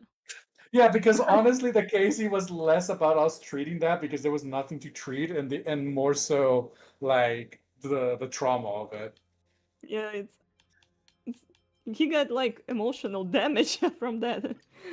But that's a problem for the comfort nurse. So I was just like, all right, go have fun. Well, my job is done here. Yeah. And then I went to eat Chinese. Oh, what?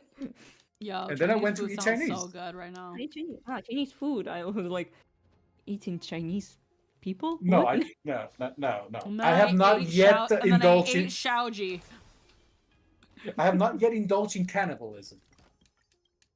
I hope so. I would I mean, absolutely hate to fucking wake up and then it turns out I ate a fucking gecko. Yeah. Yes. I would take They my just felt mouth like they were shut every choking fucking and all night. that.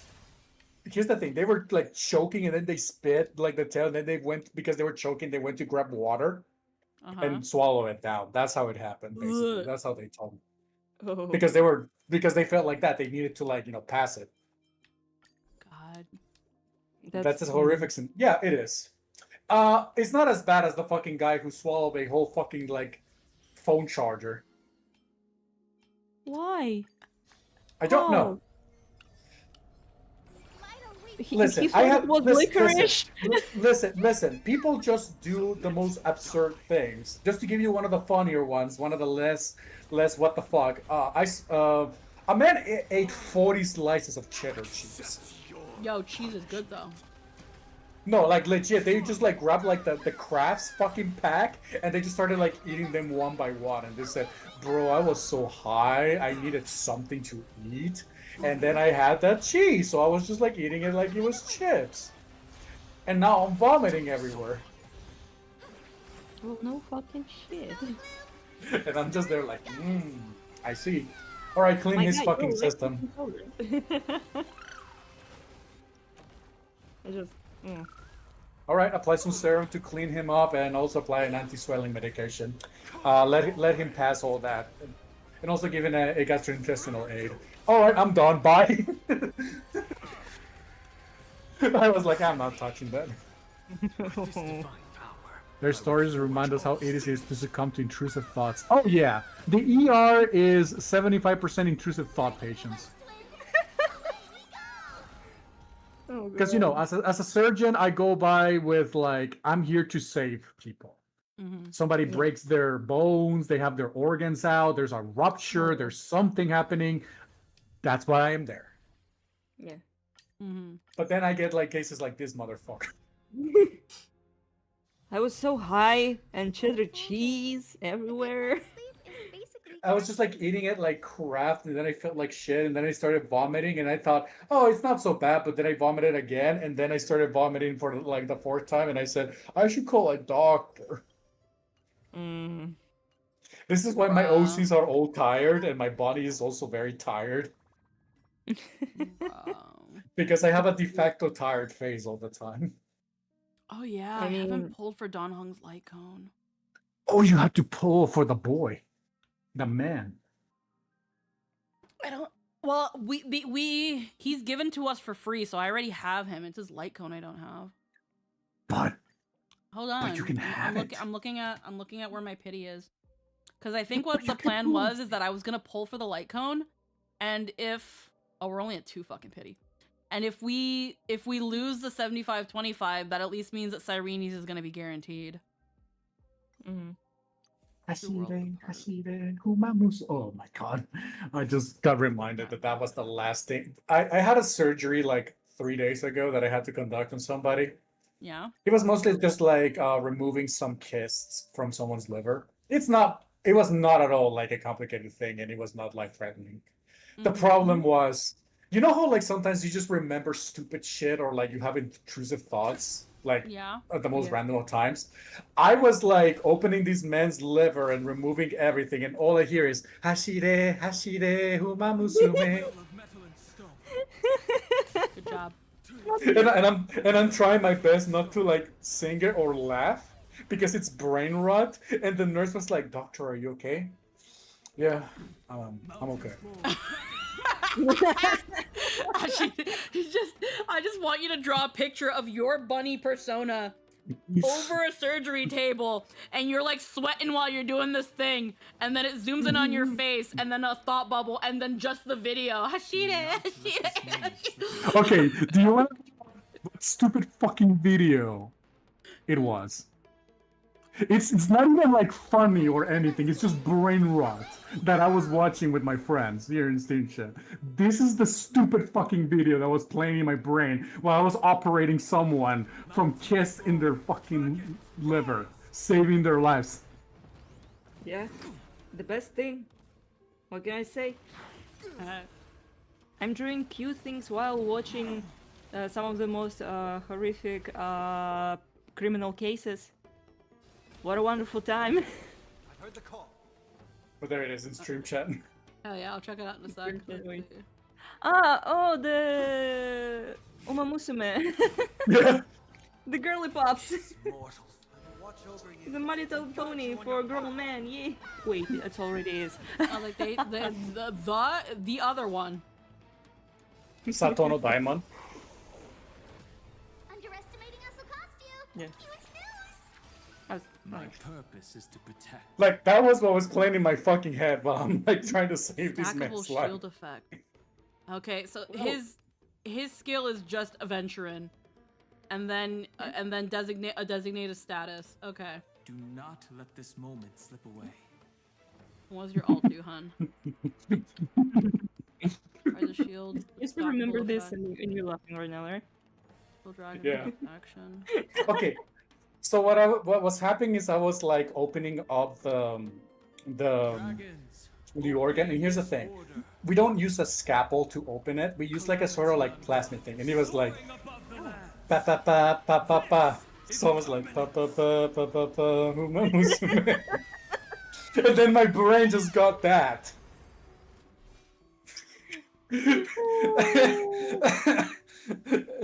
And I was trying my hard not to like laugh. They just saw me like close my eyes. And here's the thing: when you are in your full-on surgeon vest, you have everything covered. You are taped with plastic, and then you're wearing a mask, and even your hair is completely covered. So they just see me like close my eye. That's the only thing they see. They just see me close my eye. And they were like, "Are you okay, doctor?" Yeah. Yeah, okay. Yeah, I'll be fine. You're just like, oh. They gave us a whole ass other sustain. Yeah. I love sustain so much. My strength isn't what it I was. wanna find the meme. Fucking Daddy Hung. Earth shatters. Dan Hong is as fuck, Yeah. boy. It's like Diane Hong. there's Dragon Daddy Don Feng, which is Dan Hong V1. Then you have V2, which is Dan Hong. Seek and you shall receive. Then you have Dan Hong V2 Beta, which is Imbibitor Lune. And then you have Daddy Hung, which is this one. He's actually taller and his voice is a little bit deeper too. I still love my friend Yancha drawing him with like two dragon sausages. And it's just still saying fucking we ball. Wow. I love that wow. Yo, I can get Boosted DP wow. and still be loyal. Wow. Let's go. It's just fucking Stell and Archie looking like what the fuck, but then they're just like fucking we ball. Low key, I kind of like I've seen like Art of Nivelette with 2, and I'm just like, yo, I kind of fuck with that. Yeah. Yeah. Low key, yeah. Low-key the best thing ever. Again, it's like, yo, I can get DP and still be loyal. Let's go. you can still do that. Like even without a dragon form. You guys. I'm not built for this.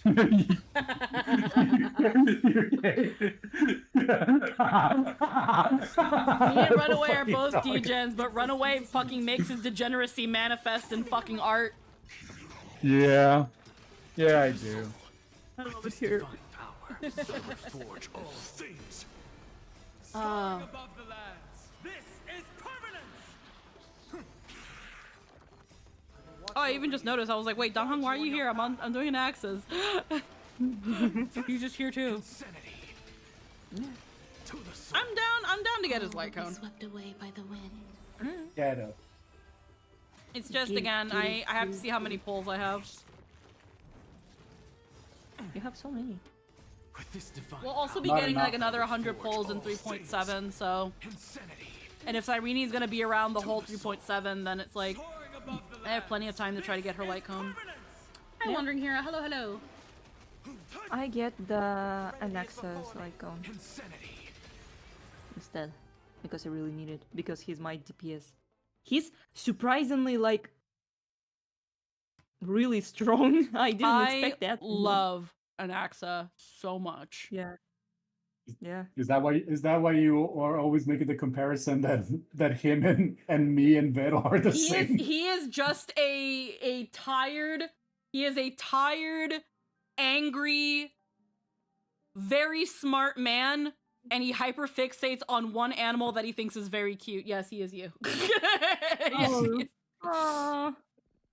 It also doesn't help that he only has one eye, like I do. Yeah, he also only has one eye. Yeah. I also like him because he's green. Yes, Yes, I heard you when you were like DMing me. I was like, he's also really green. He reminds me of Jester, who's really green. And I think with proper direction, Jester could also do a really good Anaxa voice, because Hell yeah. Jester has this smooth coldness to his voice that he can do at times. He can combine them very well. And there's a smarminess to Anaxa that, again, like, Jester can hit really, really well with the right direction. I think Jester would make an amazing Anaxa. And so there's also that. And then he definitely gives Vero vibes with just his demeanor and how he acts. So I also do that, and I love Vero. I love Vero. I will ask Jester to voice Vero.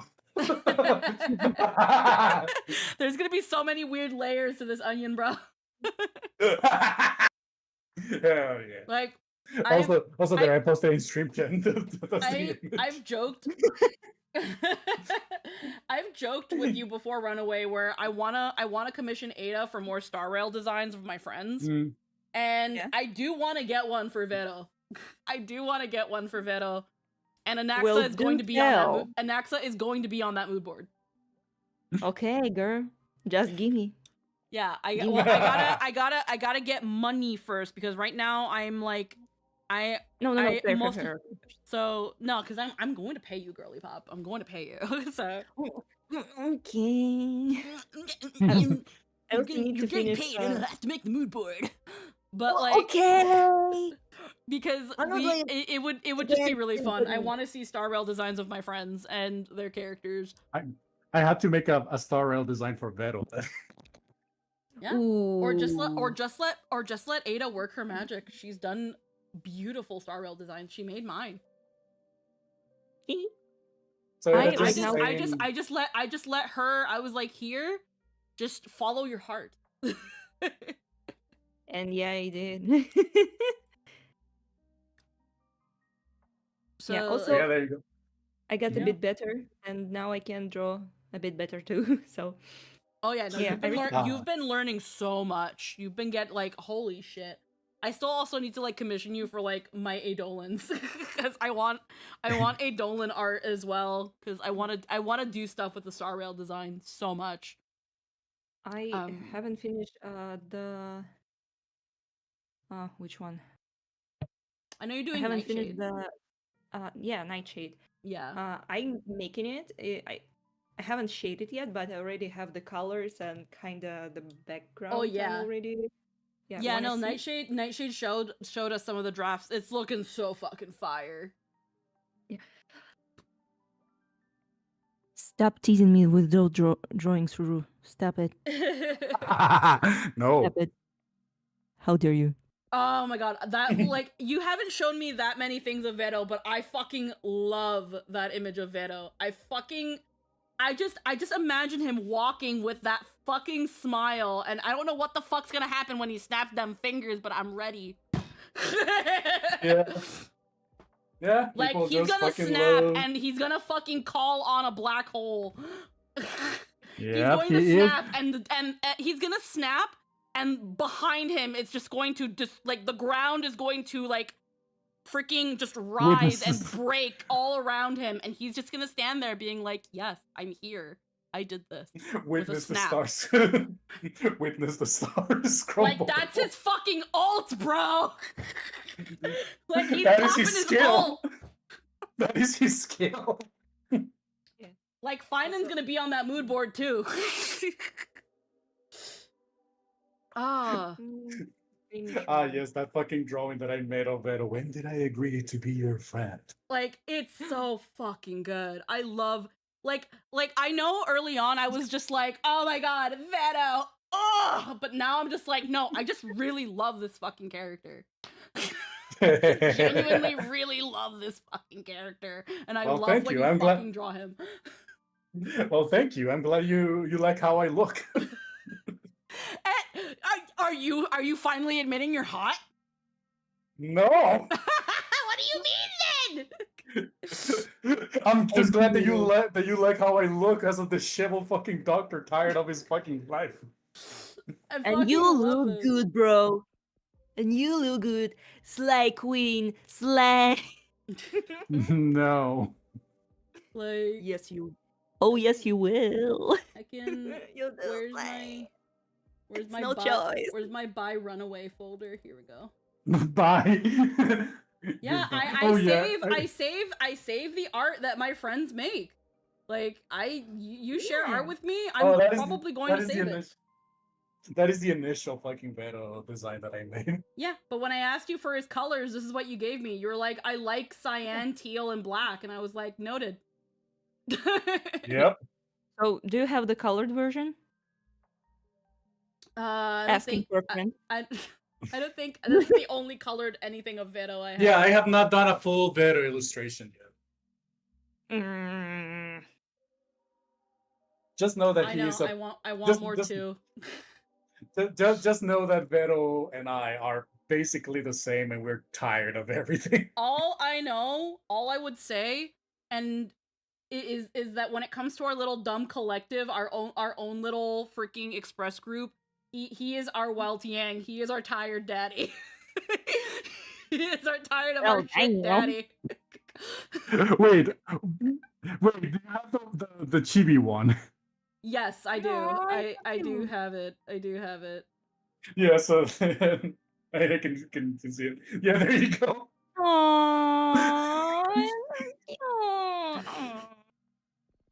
I'm totally gonna draw this character. It's so every day I can see the sun, but I can't feel its warmth. What? Its warmth never reaches. What? I can't. Every day I can see the sun, but I can't feel its warmth. Oh my god. That is Vero, basically. He's just tired of everybody. He smiles because he has no other option. And at this point, my face is de facto smile because I always have to do so at my work, because they told me, hey, you have a very stern face and like patients are complaining, so you have to like smile more. Oh god. So I am stuck with that expression, basically. Damn. It's like, okay, I'll smile. I won't enjoy it. Yeah, that's what. No, just Grant says also runaway. Terrible question. What is the terrible question? I'm waiting for him to write it. How do you just divide the face, from top or from the hairline? How do you divide the face, from the top or from the hairline? I don't know how to answer this because I do it by the skull. Yeah. It is how you do it. I draw the skull first, and then I draw like the face on top of it. Very, very sergeant of you, you know. Which is why I'm like, I can't draw anime because like the eyes are the same size of the sockets, and that trips me out.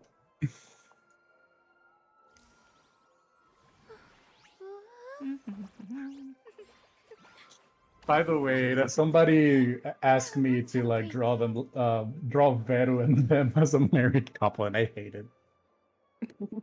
I mean, I'm sorry, you made a waifu. What did you expect? People to be normal about it? No.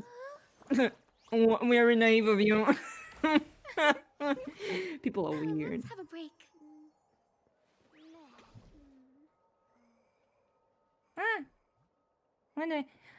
Oh, it's so. It's actually so cute.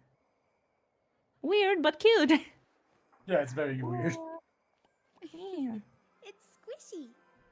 Also, a lot of people don't understand that Vero and I are big. I am 186 centimeters, and it's like 6'1", 6'2". Show off. It's squishy. I'm short. Show off. Oh no, I am. Show off. Oh, show off! Oh, show off! Okay, I thought I thought you were like, yeah, right. You were that tall. I'm like, no, I am. No, I'm being like tall people. I'm totally not jealous of your tallness, you tall people. What happened, unironically, is very funny. I was very malnourished as a kid, so the moment I got adopted, my mother just like kept feeding me during my like stretching period during puberty, so I just grew up a lot. Oh, I just grew fat. Oh. That's another thing. I was like, I don't like being so scrawny and like having a little bit of belly. I'm going to make exercise. And my exercise was just like digging holes, picking up buckets and other stuff, and I just gained muscle out of that. I am a dwarf and I'm digging a hole, diggy hole, diggy. Normal. Yeah. The mental picture immediately hits you, just bashing the skull against the paper, going, nailed it. Yep. Yeah, I don't particularly. I guess I draw from the hairline, I guess, or no. The first thing I draw on the face is the nose, ironically, because that helps me center everything. Yeah. I kind of go for the silhouette, honestly. Also, the scars that you see on Vero, those are actually real. Those are like my scars as well. So it's literally you. Yeah. Yeah. Hold on. I actually have those. I actually have all those scars in there, including the one in the chest. That's from my transplant. You know where I got those scars? Cat. At the fucking real. Oh, I don't have the. Yeah. I'm listening to you guys. I was just also eating cheese. Cheese. Oh, speaking of that, I need to go BRB because I promised I was going to make cookies for the ladies in the house. Cookies? Ladies in the house. Yep. Chocolate chip ones. They won a chocolate chip ones, and my sister wanted some M&M ones. Oh. Ooh, so I gotta make 2 batches. So I'll be right back. Yeah, of course. Heckin', I'm trying to find. You'll have fun. Yeah, of course. Anytime. I'm trying to find that one picture of Runaway where because he draws himself nowadays. Because if I'm remembering how it went, he had an OC that represented him, and people were thirsting over it. So then he was like, okay, well, this character represents me, so that's a little weird. So then he created Vero, so that people can thirst over and get art done with that OC, because some of his friends really wanted to boink that OC. And then it started happening with Vero. So now he draws himself as a rabbit. Damn. Also, because he also really loves bunnies. And I'm trying to find... Yeah. I'm trying to find... There's this one art. He still sometimes draws himself as Vero, because there's this one art where he has like him and like his mother and sister, where they're making fun of him and calling him old. How old is he? And that's another colored Vero. It's just not a full body. Let me see. I'm gonna try to find the bunny. Oh wow. Oh. So these are his mother and his sister. Yeah, it's supposed to be like a depiction of his mom and his sister, and they're making fun of him because he's old. Damn. He's only the same age as, like, I think he's like 1 year older than me, so he's only like 33. I'm trying to find. Get that one. Everyone is like in their 30s here, and I'm like, should I be here? It's okay. Yeah. Well, I'm still like I'm adult. Yeah, exactly. I'm 24. Exactly. Yeah. I'm 24, depressed, anxiety. I am adult officially. Welcome. Now all you need is the back pain. Oh, I have already. Oh, hell yeah. Welcome to the team. Thank you for being an artist. Now I have the back pains. Yeah. Hold on, I'm still looking Also for weird the one sleeping movie. positions because I'm not sleeping okay. I can get asleep in one corner and woke up in absolutely like parallel from it. Yeah. Okay, I found another cute picture of Runaway, but in his like little bunny form with his mom and his sister. And this was also for his birthday. Oh, it's so cute. No. But I'm trying to find there's a specific one where I think it took place after his surgery. And it shows him as a bunny and he has the little scar on his chest and he's holding an IV and it says VTubers on it. And I think it's really funny. Yeah. So I'm trying to By the way, I just wanted to ask about the thing before that. So Lily, the artist, was talking about the kinkimation, right? Yes. Yes. Yeah. By the way, I recently draw one of hers Pokemon girlies design. Hell yeah. Yeah, she didn't see it though, but I kind of like it. Wanna see? Oh yeah. I don't know how active she is on. She's not super active on Twitter. She has a Discord, but I think you have to. I think you have to be. Oh, that's so freaking cute. Yeah. Also, squished boobies. I was drawing them for the first time. Oh hell yeah. Yeah. I tried really hard. It was great, but I just like it how it's just a pink. It's a pink thing. Hell yeah. Pink thing. Yeah. I like that pink things are actually like know each other and. Yeah, I'm sure she if she didn't see it, it's probably because again she gets tagged in a bunch of things too. Probably, okay. Where yeah. the frick? Okay, I can't find it. And the phone, looking through media on the phone sucks. For some reason, I kind of drew his character traumatized. Oh. He looks kind of traumatized, like these dead eyes. Let me see if I can find it a little easier here. I know I'm pretty sure I've seen it in his main account, but it might also be in his backup.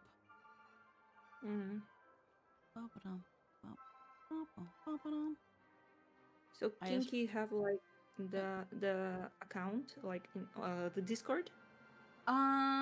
She does have she does have her own Discord server. Yeah. Oh, no, not this one. She does have a Discord account. I don't know if there's I don't know if her Discord is like open. It might be. I feel like it would be. But there's definitely she's a lot more active on her Discord. Okay. I will post it there. Yeah. I just don't know how to get to her Discord. Yeah, unfortunately, it's I didn't know she had a Discord because most of the time no links for Discord is there. She hasn't updated a lot of her links on Discord. Yeah. Where the heck? Okay. I really want to find that bunny picture of Runaway. Also, I really like her the analysis of the designs. It's really got me inspired to do some redesigns maybe because I really like doing these things and analysis. It's kind of helping actually for me as an artist who loves doing character designs. So yeah, it would be cool. Yeah. To like show the appreciation, like girly pop. Hell yeah. Here you go. Again. Let me see if I can. Because she posts NSFW, she's like constantly shadow banned. She's just perpetually shadow banned. Yep. That's like most of the problem. link tree. Because even my friend who doesn't do the NSFWs, she still have like problems with Discord. Some you just that. get fucking about save Also, emojis. When a lot of people want to get in, it's making the mods going like, too active. I see. Is there a way to invite people? Add a friend, ask someone with permission, invite permissions. Yeah, I think you have to subscribe to her Patreon to get into the server. But once you're in the server, you're in the server. So like you don't have to continue being a patron of her to stay in it. I'm pretty Unfortunately, I have monies, but No, Patreon isn't available in Russia anymore. Yeah. So. Okay. Yeah. If she sees it, she sees it. It's fine. Yeah, I feel like at some point she might make her Discord. It's because her Discord is 18 plus, and you technically can't advertise it. Yeah. Which is fair. Yeah. I could always I can't make any promises, but I can probably hit her up with a message. And be like my friend, you know, like drew your like your thing. And see where that goes. Yeah. Or I can just like share it in like the art share in the Discord. Oh yeah, because there are people who share art. Yeah, I just don't want to be like too much trouble for that. I just I getcha. No worries. I can. It'd be easy to just plug it. Just send me a link to it, and I might be like, look what my friend drew on the Discord. Yeah. All right, let's see what this is. This fucking event is. I will send it to. I can send it to my post to Twitter or just copy the link. Yeah, you can just copy the link. Just copy paste the link and send it to me. Okay. Blah, blah, blah.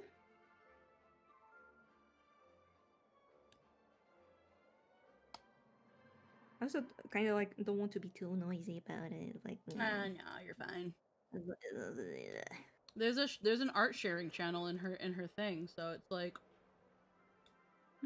it's Pokemusu talk. Yeah, I think I really would like to have like the talk about some Pokemusus and stuff. Yeah, because I'm passionate about designs, especially pretty girls' designs. So I will be like in serious conversation, like, yes, this design detail makes a lot of sense. Perfect. 10 out of 10. Yeah, so I can easily be shared. I send you. Hell yeah, I'm gonna just do that right now.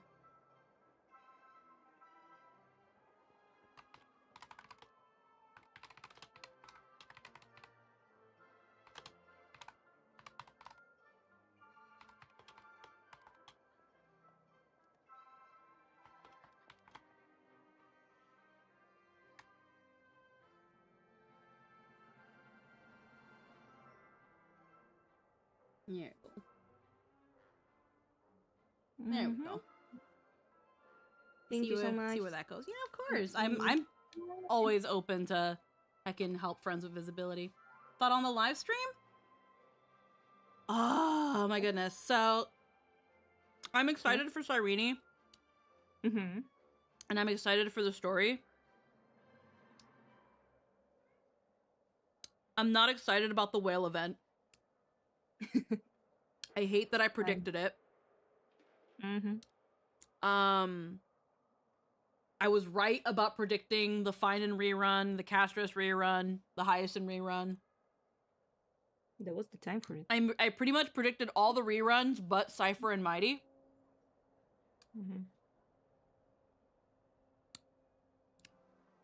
And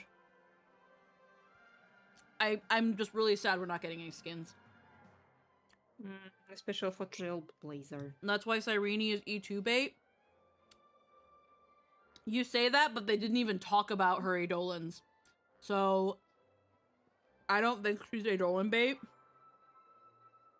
I think Oh. Hoyo is well aware that she is probably going to make them money, but there's a little bit of worry. And that's why her banner is running longer than normal. And they've attached a whale event. They feeding the whales. They didn't have to because they used E6 in the live stream. I'm going to tell you right now, Saridra, with all due respect, I don't know you, you just came in. Again, welcome. If we're going to talk about meta builds and shit like that, I don't give a fuck. I pull characters because I like them. Yeah. I pull light cones because I like the characters. And my goal isn't to E0 and get the funny number. I'm sure she will be just as fine out of the box. I have seen people I have seen people do the newest hard mode content with 2 stars with E0s. You don't need Eidolons. Just get good at the game. Easy. Just get good. At least good relics. And good understanding of the team building. Yeah. Honestly. I don't care for meta, but majority PF players probably can't use the full potential of Cyrene. And that's, again, like... The Eidolons are just if you want a broken character. But you don't need them. They'll work just fine outside of the box.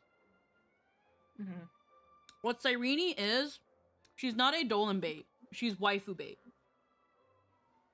They're banking on the popularity of Elysia, the popularity of Elysian Realm, and the Impact Third players. They're really banking on them coming to play this game for the second coming of their waifu. But just in case, in Impact Third, they also released a new skin for Elysia. And made an event around Elysia.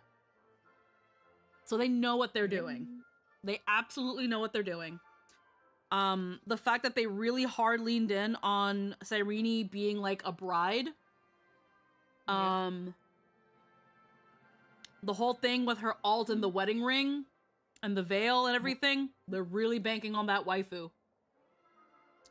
Yep. And I'm interested if it's going to be like explained in the story. Yeah. I'm really curious to see where this goes. Summoners Network with a raid. Hello, everybody. I got people. But I think they're going to really, really try to bait Cyrene because she's the second coming of Elysia. But they're also a little worried that she might not do as well as Finan did because of how late she's arrived. But just in case she does hit really hard, they also throw in that whale event in the hopes that it's able to get more money. Especially with the fact that if you do everything in the whale event and you get that cosmetic, now her alt becomes essentially a celebration of how she's your wife. And some people will want that. That is completely fine. My main disappointment with the whale event is that as much as I wouldn't have liked it, this would have been the great time to put in Trailblazer skins. They could have given us an Amphorius outfit because we have literally a relic set that in-game lore-wise is the outfit Aglaya made for us. They could have made that a skin. They could have given us that skin for completing Amphorius. And in the whale event, you get a Penacony outfit and a Eurillo outfit. But they didn't do that. Imagine a Eurillo outfit. But they didn't do that. And I'm really upset about that. Because we've been wanting skins for the Trailblazer for so long. Yeah. And still want it. And people still want it. And modders have shown that it's not hard. Yeah. But here we are. We get a funny cake cat on our head. We got a copy-pasted asset on our head, a wreath, and a mem hat. And the mem hat is cute, but not... I'm not spending money to unlock that shit. I don't care. Yeah, who need that? But... already spending money to sometimes get the character and the light cone. But it is what it is. Yeah. Which is why I don't play gacha games, aside from this one. I enjoy the story. I'm here for the yap fest. I'm here for the characters. I'm here to cry. Yeah.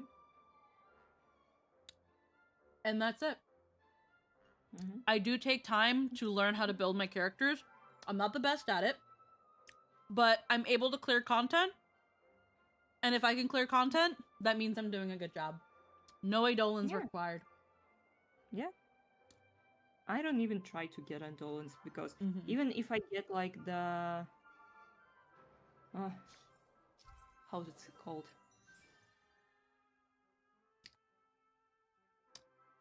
The only thing I don't like about the live stream is that they showed off the power of her that majority can't or don't want to get, but that's just me. Everyone is different. So, okay, maybe I missed it. Because you mentioned earlier that they used her E6. You mentioned that they used E6 in the live stream. What do you mean by that? That they used E6?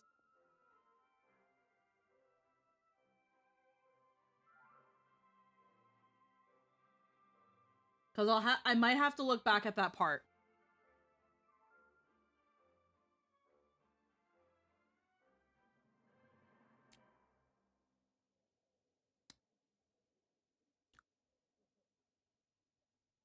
I'll wait. Surprise pause will assist in combat. When it takes action, it triggers a special effect that helps during battles.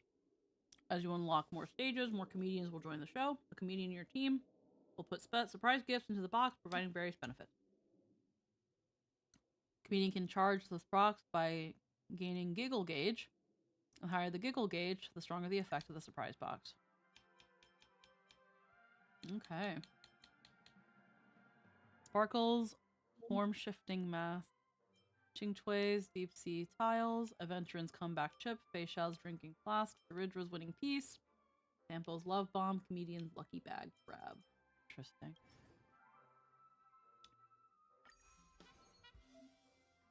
Different stages will feature different comedians, each bringing their own surprise gifts. Select suitable teammates to fight alongside the comedian. Usually the trials are fine. So when she talked about her skill and went into battle, she started with 18 stacks. That can't happen with E2. And then they briefly showed her traces, which were fully maxed out, showing she was E5 or higher. Who cares? She's still pretty pretty. You don't need Eidolons to max out traces. Yeah. You don't need Eidolons to max out traces. You just need materials and time. Yeah. Even the time is on your side because there will be easier grinding for materials and stuff. We can already like prepare ourselves for... Like they were higher than they normally are. I'll have to look back at that because usually when they show off this thing, it's all gibberish so that you can't figure out what the character Eidolon level is, but I will consider this. But they didn't mention the Eidolons, and they never do. Because they don't want to push for like, obviously they want you to get Eidolons because it's a gacha game. But they never push Eidolons like, and if you get my Eidolons, you'll get ba ba ba ba ba ba, and then I can do this. Like, they don't do that. They don't do that in the live streams. They don't do that in the Keeping Up with Star Rail. The game is on. So we'll have to take a look at that. So when a character is E0, traces are like 10 and that, right? But when they showed hers, they were all 12. I don't think traces go up with Eidolons though. I've gotta look. I've gotta look.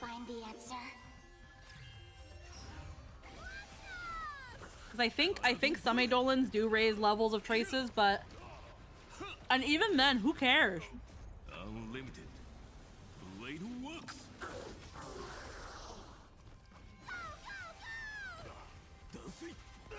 Get that. Send them. Fiends or devils. So I'll have to look at that then.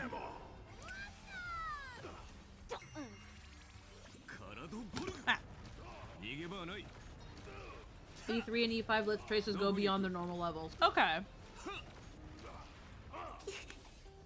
I still don't see how that is supposed to be a Cyrene's bad out of the box.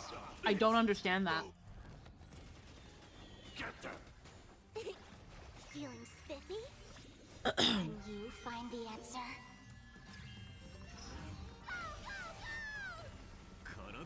Like, if you don't want to pull her Eidolons, you don't have to. Blade works.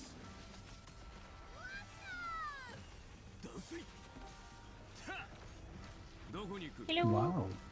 Hello. Hello. I finished doing cookies for everybody. Now we just wait.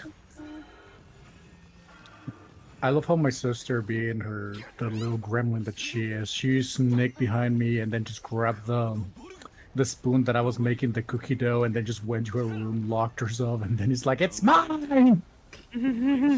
Also, frickin' Runaway, I don't have the picture, but the drawing you did of you as a bunny with the IV that says VTubers on it, I couldn't find it. I like it's that probably one. because Elon Musk hates me. No. Oh, this bitch. Yeah, that is like what, 3-4 years ago. So despite considering like all that every time I tweet something, I just put like Meru's face from 100 Girlfriends. Yeah, that was all I kept seeing. I'm not saying she's Yeah, bad at all. I love just her. don't think it's fair to the people who can't get her Eidolons to be at the same level they showed her off at. I mean, I can see where that idea is coming from, but that's just taking it too personally. Like, if you they're going to advertise their product at what they think is the peak performance of it. They've probably done it with every other character before, and I have not heard this complaint. I always heard those complaints whenever the new character will coming out. It's like, oh, they're pushing the Eidolons. I'm sorry, it sounds like that. And it's like, well, yeah, they're trying to make money. They want you to pull for Eidolons. So they're gonna be like, hey, look what this character can do when you max them out. Because again, they want you to pull for the Eidolons. But to be like, well, that's not fair to the free-to-play players. They don't care about the free-to-play players. Nope. Like, this ain't news. Here you Also, go, Squackers. I posted in stream chat. Yay, I love this picture. Yeah. Also, I drew you a fan art. What? Oh god. I love the one on the right. That's simp bait. It's my character. I love the one on the right. I love it so much. That face just reminds me of, did you know? Did you know when you pet a cat, the cat is more cat because you're petting the pet, and the cat is because the cat does, and that's how the cat is. Yeah, this is a sim bait, guys. I see, Glenn. Yeah, this one. The thing is, if you want to draw true Vero energy, just draw him with like a shit-eating grin. Yeah, he's got. If He's you got to offer- have like I do that. Like that, like the one image where it also shows like how his eye is a black hole. That kind of shit-eating grin.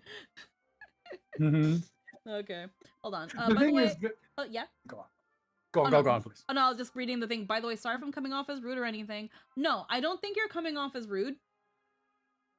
You are totally fine, Saradra. Totally fine. If I'm coming off as a little bit like snappy or anything like that, I also do want to extend apologies. It's mostly because I feel I feel like if the company wants to advertise the character for their game at E6 S5, they're going to. They want you to pull that. They want you to do that. Like at the end of the day, the gacha game has to make money, or is made to make money. So they're gonna show you, hey, you know, yeah, you could just get Cyrene out of the box and give her relics and stuff and call it a day, or you can essentially skip half of the work, max out her Eidolons, and she's fucking busted. They do that probably with every freaking character. I'm almost sure that they do. So then to say that, well, them using E6 S5 for the promotion for Cyrene is dishonest. No, it's not. It kind of isn't. Like, would it be nice if they were like, character is at E6 S5? Yeah. But they're also kind of, it's kind of this sort of like dishonesty by omission, where they're not saying that the character as they show her is out of the box. It's if you max her out. It's kind of like when Keeping Up with Star Rail shows off the characters, they talk about, and if you open up this trace, then you know you also get this benefit. Like it's that thing of that's just how they're going to promote the character. Because again, yeah, you can just pull her out of the box and go off with it, but they want to encourage Eidolon pulling, which unfortunately, again, Eidolons in and of themselves, same thing with superimpositions, are not free-to-play friendly. And we've been known this. Because again, while they don't want to chase away free-to-play players, that's not who they're catering to. And the whale event is the perfect proof of that. Cyrene is unfortunately, like Castorus, going to be a whale unit. It's a unit they're expecting people to whale on. Because of who she is, what she represents, what she's inspired by, and who she is in the overarching story. And to expect Hoyo not to do that is very naive. Yeah. What are you saying, Runaway? Plus, the game is free. You literally have a choice not to pay. Yeah. Don't pay. What are you gonna say, Runaway? I forgot. Don't worry about it. Okay, no worries then. Also, here I was looking into my fucking likes, and this is like a fan art that somebody made of me. Yeah, I saw that. That's amazing. I forgot. The fucking rabbit with the Bloodborne hat. Yeah. It's because my friends just said, like, brother, it's like, brother, you just need like something like put like a bunny with a Bloodborne hat, and that will be your favorite character. It's like, you know what? That's going to be my Sona now. Fuck you. Yep. Heckin' funny. That is because I'm actually getting E2 cast off this patch. Yeah, and that's another thing. That's also why they brought back Castorus. Castorus, the reason they're rerunning the units that they're rerunning is because they're expecting the whales to come back. They are full on. This is full on the calling for the whales. Sorry, I remember the. They want them whales to come right back. They want them to spend money on this game. And you can kind of also, now roughly Honkai Star Rail, each patch has been giving players around 100 pulls, but they've been cheeky. They've been fluctuating. They've been fluctuating with how many pulls worth they give us. Some patches they've given us about 95 to 99 pulls, and other patches they've given us between 100 to 110 pulls. They've been fluctuating. And at times giving us less. And again, it's like multi-billion-dollar company gotta make money, I guess.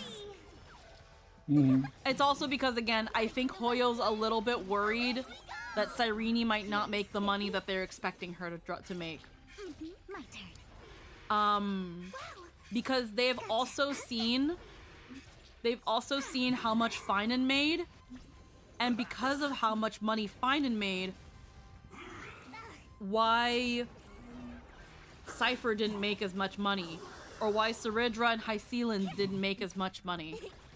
Because when you look at how well the banners did, Finan's banner has been the best banner. It dethroned Firefly easily.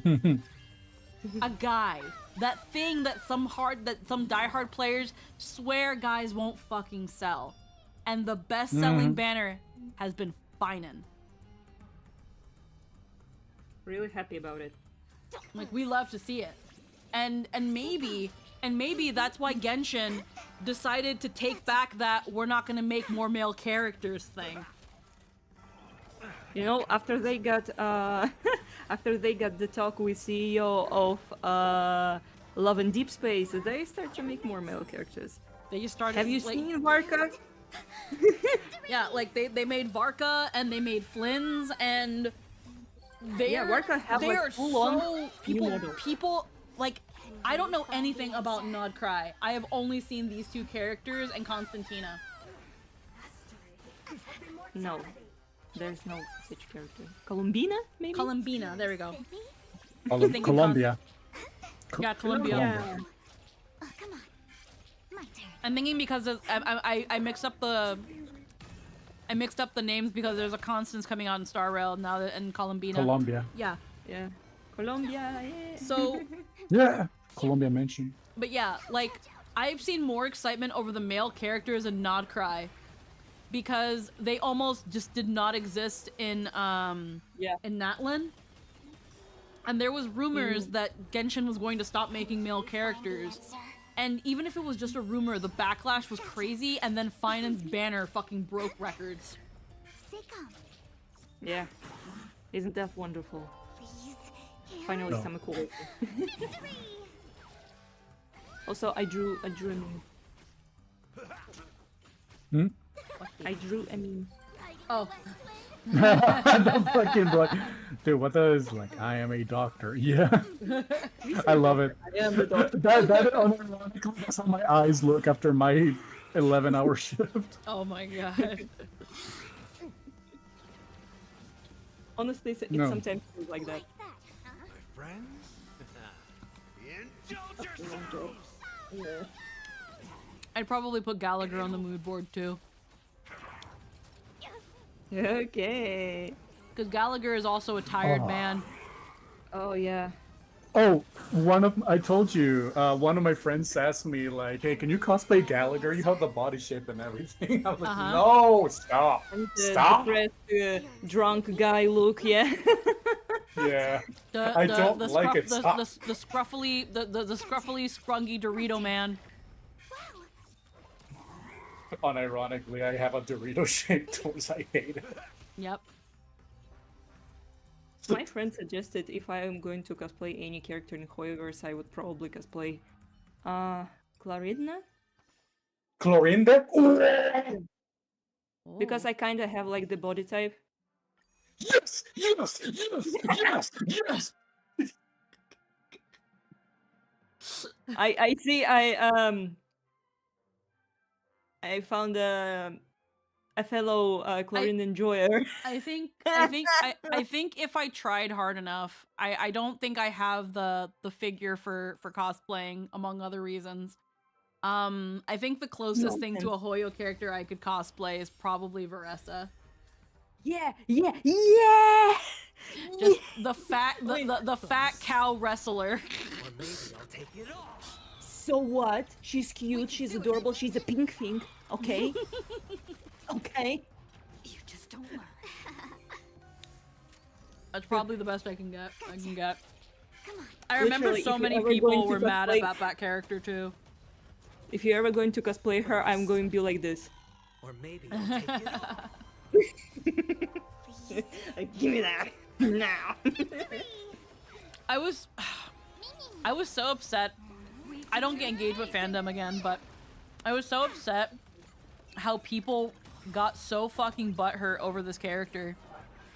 Yeah. Where it was like, she's not fat enough, she's not tan enough, she's not this, and I'm just like, you know that if you guys keep shitting on something whenever Hoyo tries to do, whenever Hoyo tries to do something different, if you guys just constantly shit on it, they're just not, you know that they always learn the wrong lesson and they just decide not to do it. Yeah. And that was with also the character of Aloy, like the... Yeah, because after that, Genshin never had the collaboration character. Mm-hmm. Well, I think they like, weren't they forced to do that one? I don't know. It's because they like got their game into PlayStation, and it was like kind of like ooh. Yeah, I heard it was. I heard that one was a forced collaboration that they didn't want to do. I don't know though. I just heard it was forced on them. Yeah, but still, if it had done better, they might have considered in the future doing more collaborations, though. That is true. Because right now, Africa Journey like have like a lot of collaborations. Like, I won't say they're all good. Maybe I'll take it off. Huh?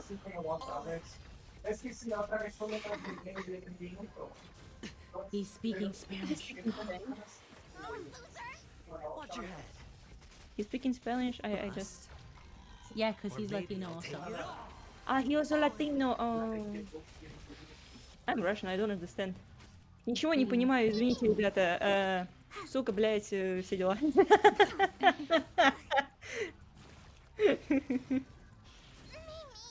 Sorry guys for the cringe. No, it's fine. It's just it's funny because we never hear this little window into Runaway's life. Yeah.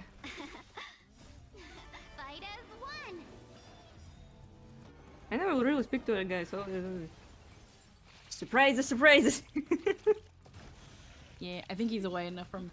Oh, I heard him blinking. Saw him blinking. But yeah, I saw people talking about this character, and then people were redesigning her and making her like. People were making her fatter. Mm-hmm.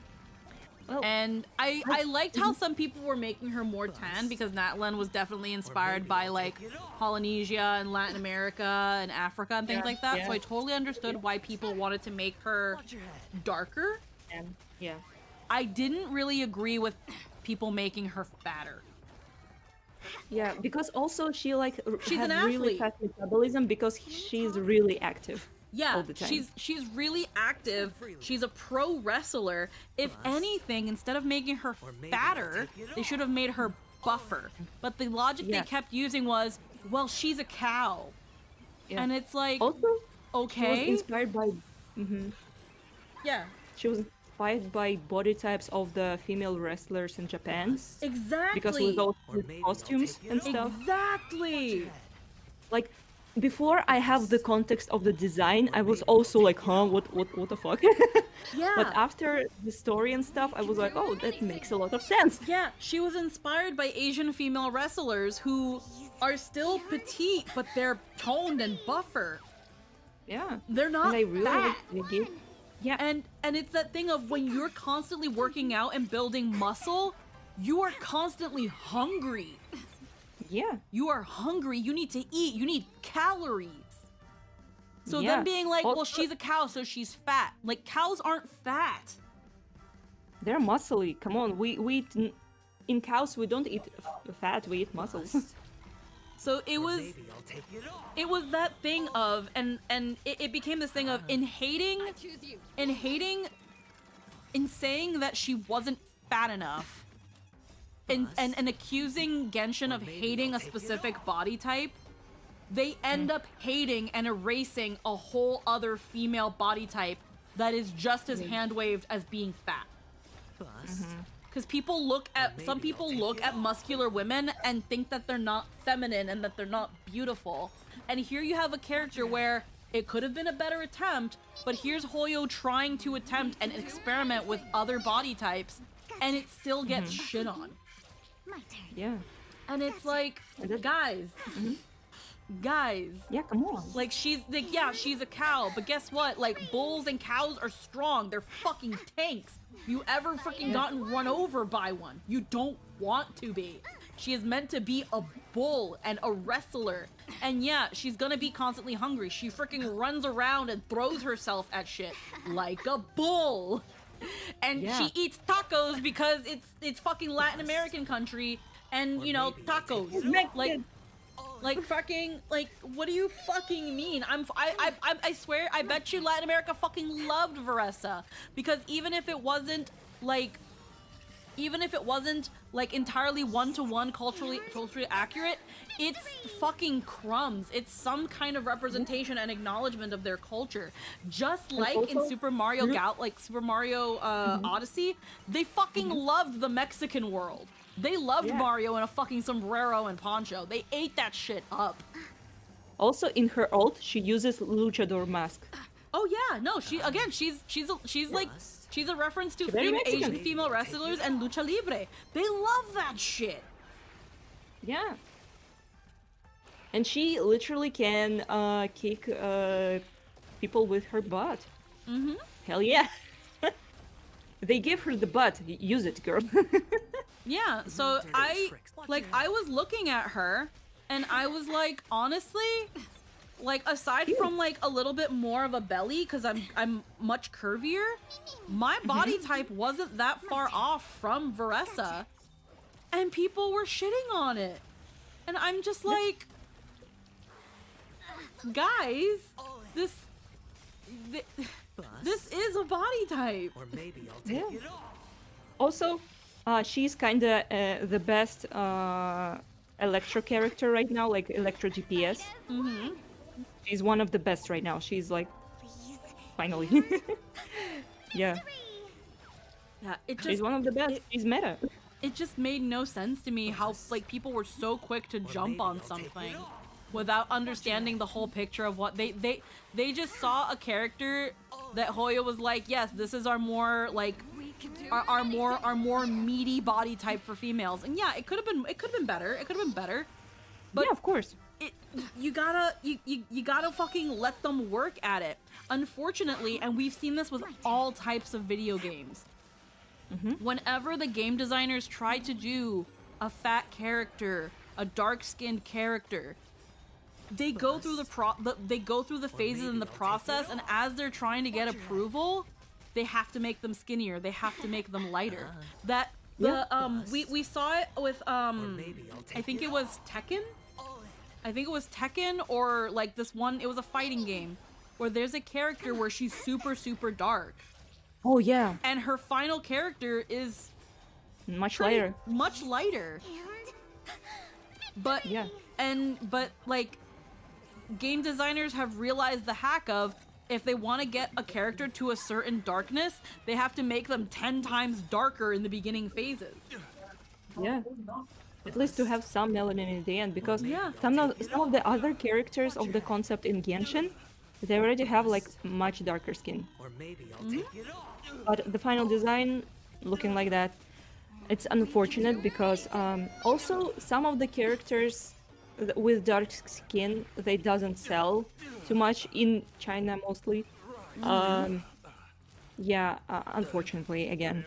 Also, they doesn't promote them as much as I seen, at least, because a lot of people saw like a design of the Kandakia. Sorry, in English it's Cadence or something like that, but her name pronounced in Russian like Kandakia. So she have really beautiful design. Let me show her. Or maybe I'll take it all. There've been some very lovely. Yeah. The only design I want to redesign is freaking Escoffier, because it's like literally a sex costume of a chef. I'm sorry. Yeah. I've heard her design get universally shit on. Yeah. That's perfect. But I also have her. Well, how do you feel about Veressa though, Lenaway? The cow? Yeah, the cow. I just think she's McDonald's. Because I remember you were away for a little bit. I remember when she came out and people were like, she's not fat enough. I really don't care about it because, like, first of all, she runs way too much to be fat. Exactly, and she's a luchador, and she's based off of like freaking female wrestlers. Mm-hmm. And people were like, she's not fat enough. She's supposed to be fat because she's a cow, and it's like, cows aren't fat. Yeah. Also, Kandakia, look. She I- has I a like- beautiful design. I like Varese, but I'm biased because she has braids. Oh yeah. The only way she would be better, she has braids. Hair braids. Braids. Okay. Yeah. Right. The only way I would be more biased is if she had like overalls. Yeah. No. Honestly. Yeah, sorry. But also Scofier is like, yeah, I saw that, and I'm like, yeah, that's just sex. Sex. Yeah, it's Sex brutal. It's not even sex. It's kind of Brutal. no. It's more of a Sex brutal. I'll let y'all debate while Fei Xiao fucking zooms around the field. I'm listening. Yeah. Sex brutal. No, нет. Wait. Sí, el sexo brutal.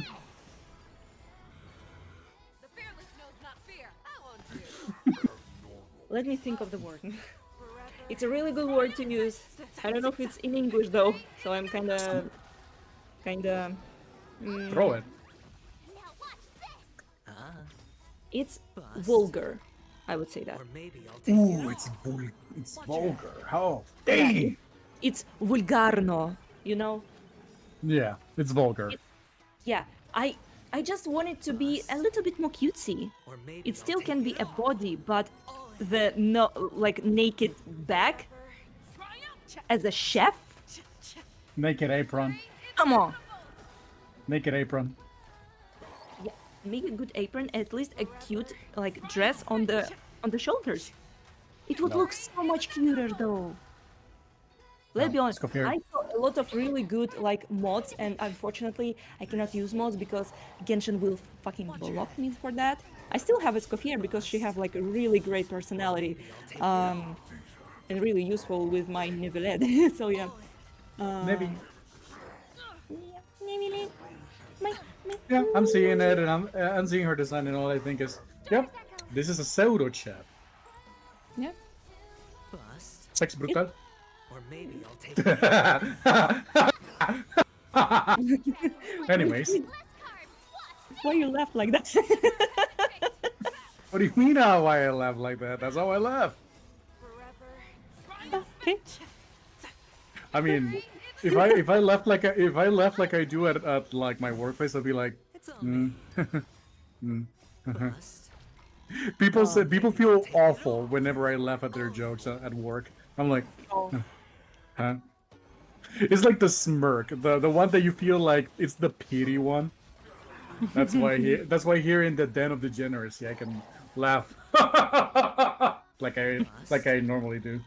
No, your voice was kind of so quiet, and then you're like, ah! Yes. Well, thank you. You activated my neurons. It's like when they told you, hey, you had to cosplay Clorinde, and I was like, yes. Or maybe I'll take it off. I don't know. Should I? Just so you know, I was dating somebody at that time, and they asked me to cosplay Zhongli for them. Oh wait, no. You know, when you're dating someone, it's a normal thing. Yeah, but the thing is kind of funny because they just kind of were like, hey, it's like, oh, but Zhongli would look good on you, so I went and I made the cosplay myself, and I unironically diet for quite a while and did a lot of exercise to have his six-pack. Whoa, you got those stones in you. Okay. I did because I had the body, the muscle, and everything. I just didn't have the six-pack because having a six-pack is too much fucking work. Yes, it is. It is I'm awful. trying just to lose weight, so yeah, it's hard. But yeah, I did it, and they were just so happy. I remember. They went and put on a very normal fast cosplay of of Lumine. I love Lumine. And they asked me if we could like go around, and I was like, yeah, sure, whatever. She literally was living her fanfic, you know. Yeah. Oh yeah, And my favorite ship. Yeah, finally. and then and then we broke up. Not the same day. Why? Literally, you did the best thing ever. Because they were very toxic. Oh, okay. Fuck them. Okay. Yeah, if it was like that, so goodbye, bye forever. Also, I see that you posted Candace. Candace is such a very nice character. I just don't like her outfit. I like her personality. I see that you can like, I see what we can fix, especially this weird goop thing that's covering her. I just wish they would stop making characters just sexy for the sake of like scared of not selling. Like, please. Yes. Oh my god. Because you know you can be sexy tastefully, you know, not showing too much skin or stuff. She can still be like showing some of her skin, but you know, it just. I like a lot of elements. I like her headwear. I like some symbols in her design. Yeah, her personality is really like great. Good. Yeah, but the top and the bottom, we could work with that. Like a little bit put more, but also she's like a 4-star, which is unfortunate because I can see that she could be like a wonderful 5-star character. The potential is there. Hello, Also, Squawkers. Welcome back. I had to use the bathroom so bad. Oh. I had cheese and I've been eating this this French vanilla arroz con leche.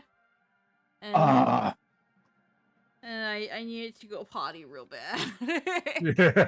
Yeah, well, that will move your digestive tract quite well. Arroz con leche is like a gut mover. But I love it. It's so good. They didn't have they didn't have the cinnamon raisin one, but the French vanilla is okay. Oh, the cinnamon raisin one is goated though. I know, but they were sold out. Like I could put cinnamon on it, but it's not the same. It needs raisins. You have raisins in your cheese? No, not cheese. No. The cheese was something I ate separately, and then I was still a little bit peckish. So I have this. I had this little tub of rice pudding, a French vanilla rice pudding.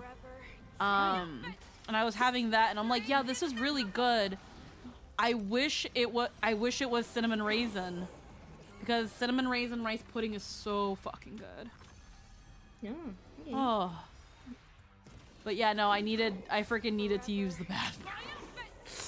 It's okay. We were just talking Genshin designs and how I was listening. the French chef is very vulgar and all that, and I'm like, yes, she's vulgar. Sex brutal. Yep. Yes. We just were yapping about design. And again, Kandake is really. Oh, I heckin'. wish more. Heckin' Ada, so you know how I shared your art in Lily's Discord?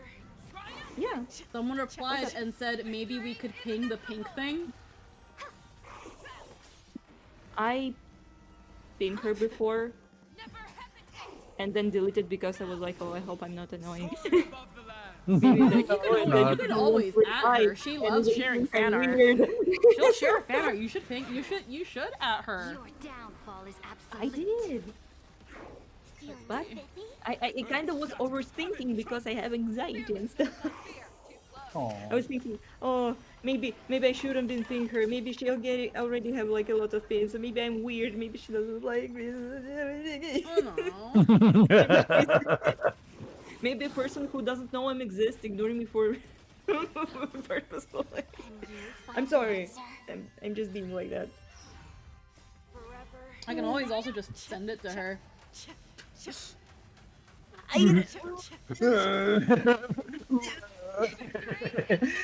Like, yeah, but I feel bad. That's what he's going through here. Stop reading me. No. it's always with people like I kinda not admire, but I like, you know, and I'm like I mean, nervously. I have a direct line to her, and sometimes she and I chat. Dragons rise! Soaring above the lands. This is permanence!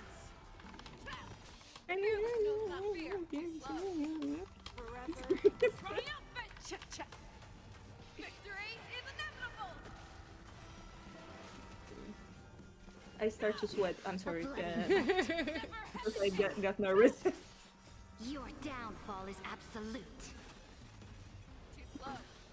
It's always like I don't know. It's a how to describe it. It's not like a crush, but oh man, I wish I was like a friend with that person. Oh, man. That's called admiration. Yeah. Chill. Mm-hmm. There we go. I just DM'd her. Mhm. I just DM'd it to her. Nice. I was like, my friend drew one of your Pokémon soup, but she's a shy bean and was too scared to tag you. Hope you're having a good day. I'm talking to Lily. Yeah, I just DM'd Lily. I'm going to message Lily and say like, hey, I'm gonna say hi to you, and that's it. I get to say hi to you, and that's it. I just sent her like Mambo brain rot from Uma Musume. Yeah. That's all I do. I messaged her the other day because I saw her post the video of the Italian brain rot animals, and I was like, on behalf of Peru, I'm really sorry. On behalf of Peru, I'm really sorry. I sent the message that I sent her is like, as part of the Latin American community, I would like to tell you that we have this zone Peru.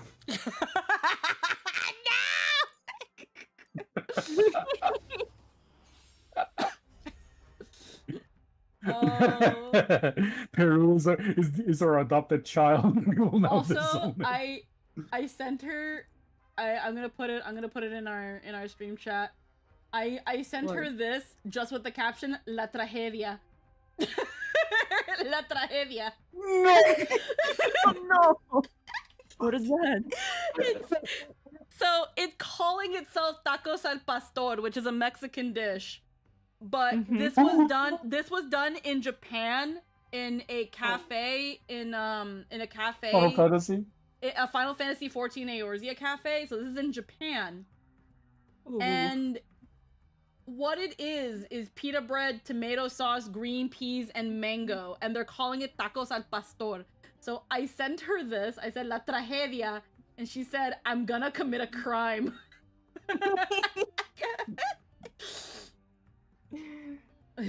Yeah, no. I don't want it to be too much and annoyed.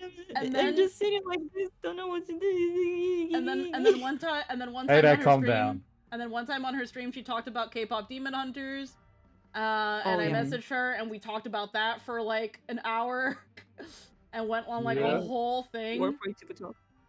And then I was like, I saw your highlight video about the brain rot animals, and I said I want to apologize as a Peruvian for that, but also no, Peru will not stop being weird. And she says Peru es una simulación, like she said Peru is a simulation. And it's just like and like the Japan of Latin America, the thing that kills me is Peru don't need AI to be weird. This could have just happened. Yeah.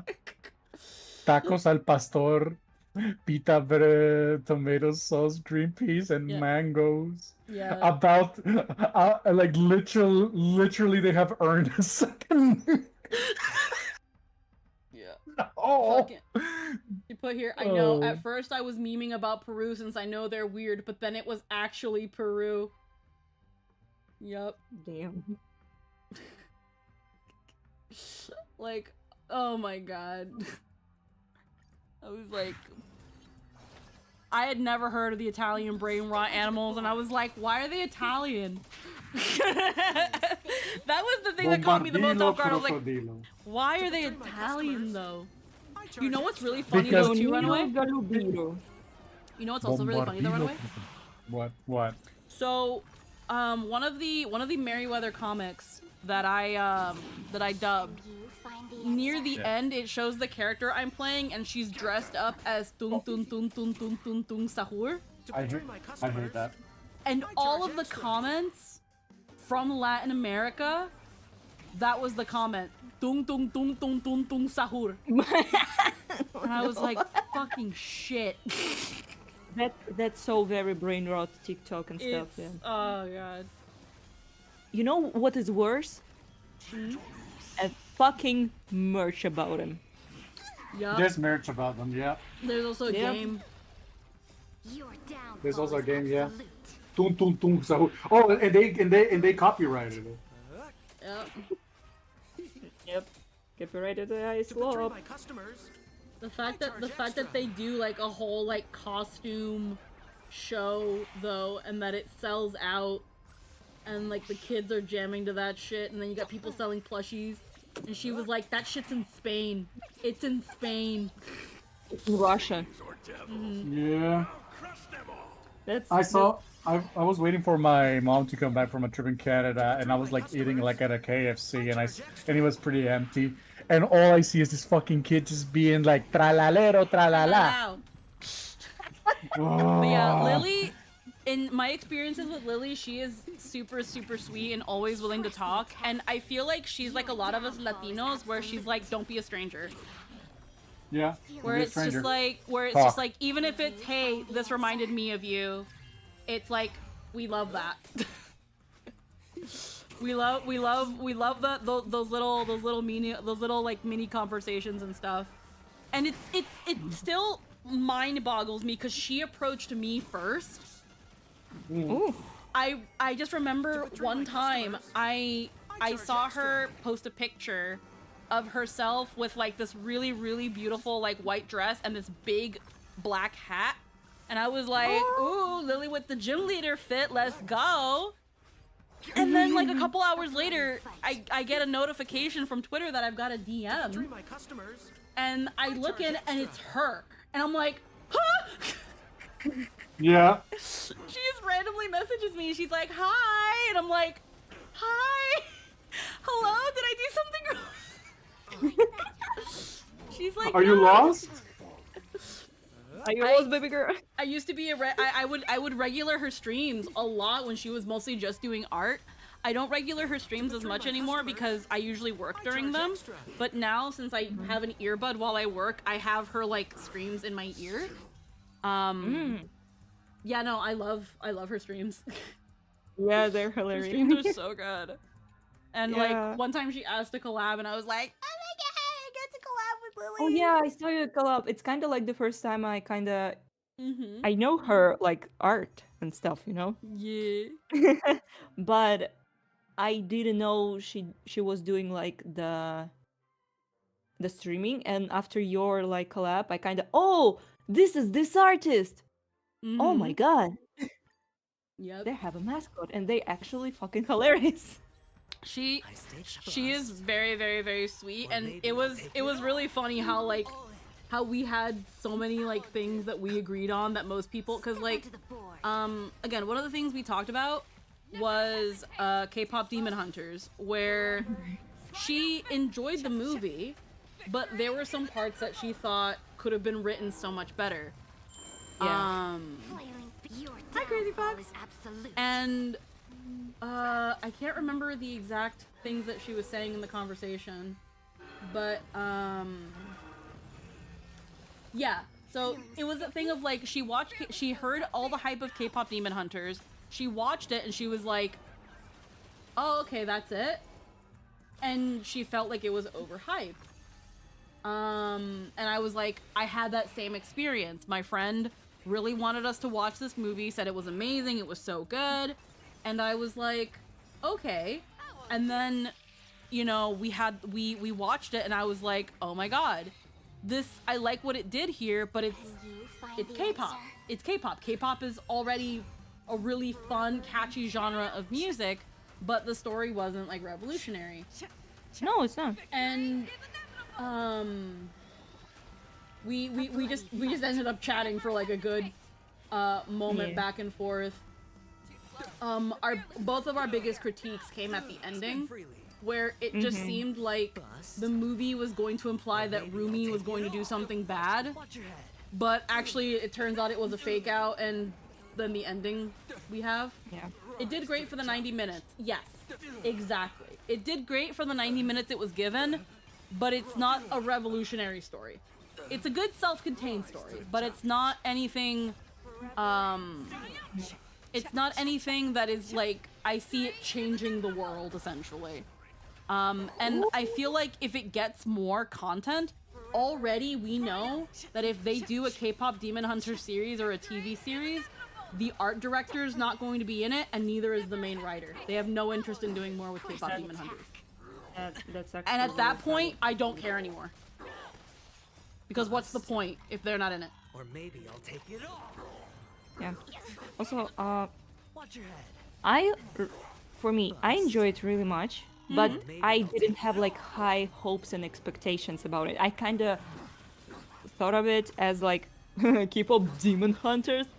Yeah, no, I could have sworn when I first heard about this on the Twitter feed, people were making fun of it. I saw people making fun of it. And then within the span of another week or two, everybody, it was just everywhere. And it was like, and I think that was low-key probably why. Everyone looked at the concept and laughed at it and thought it was silly.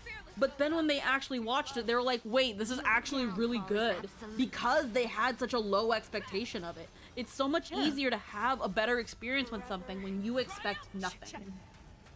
Also, songs, let's be honest, are actually kind of like... Oh no, the songs are great. The songs are great. Maybe I'll take it all. Watch your head.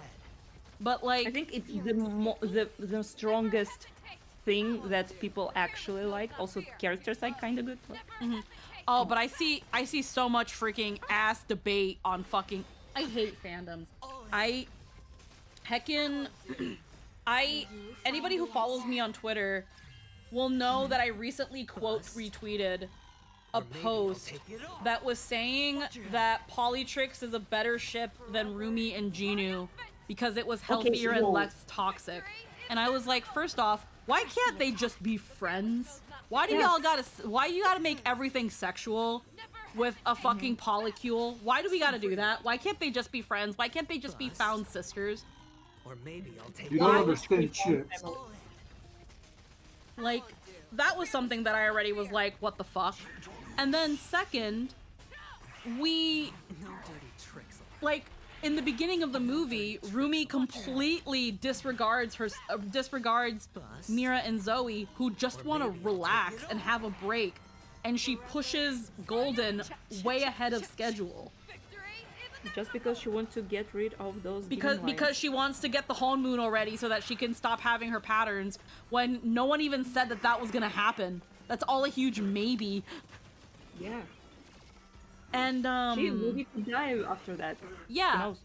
And freaking they start talking about how the Saja boys in the last month ruined Rumi's public image. First off, they were only around for 2 weeks. Second off, if you look at it from the view of the public, the general everyday person, the Saja boys didn't do anything. They were just a bunch of newcomers that came in, and every time they were trying to have their moment in the spotlight on TV, Huntrix had to appear and try to take it from them. And then literally try to kill them on TV.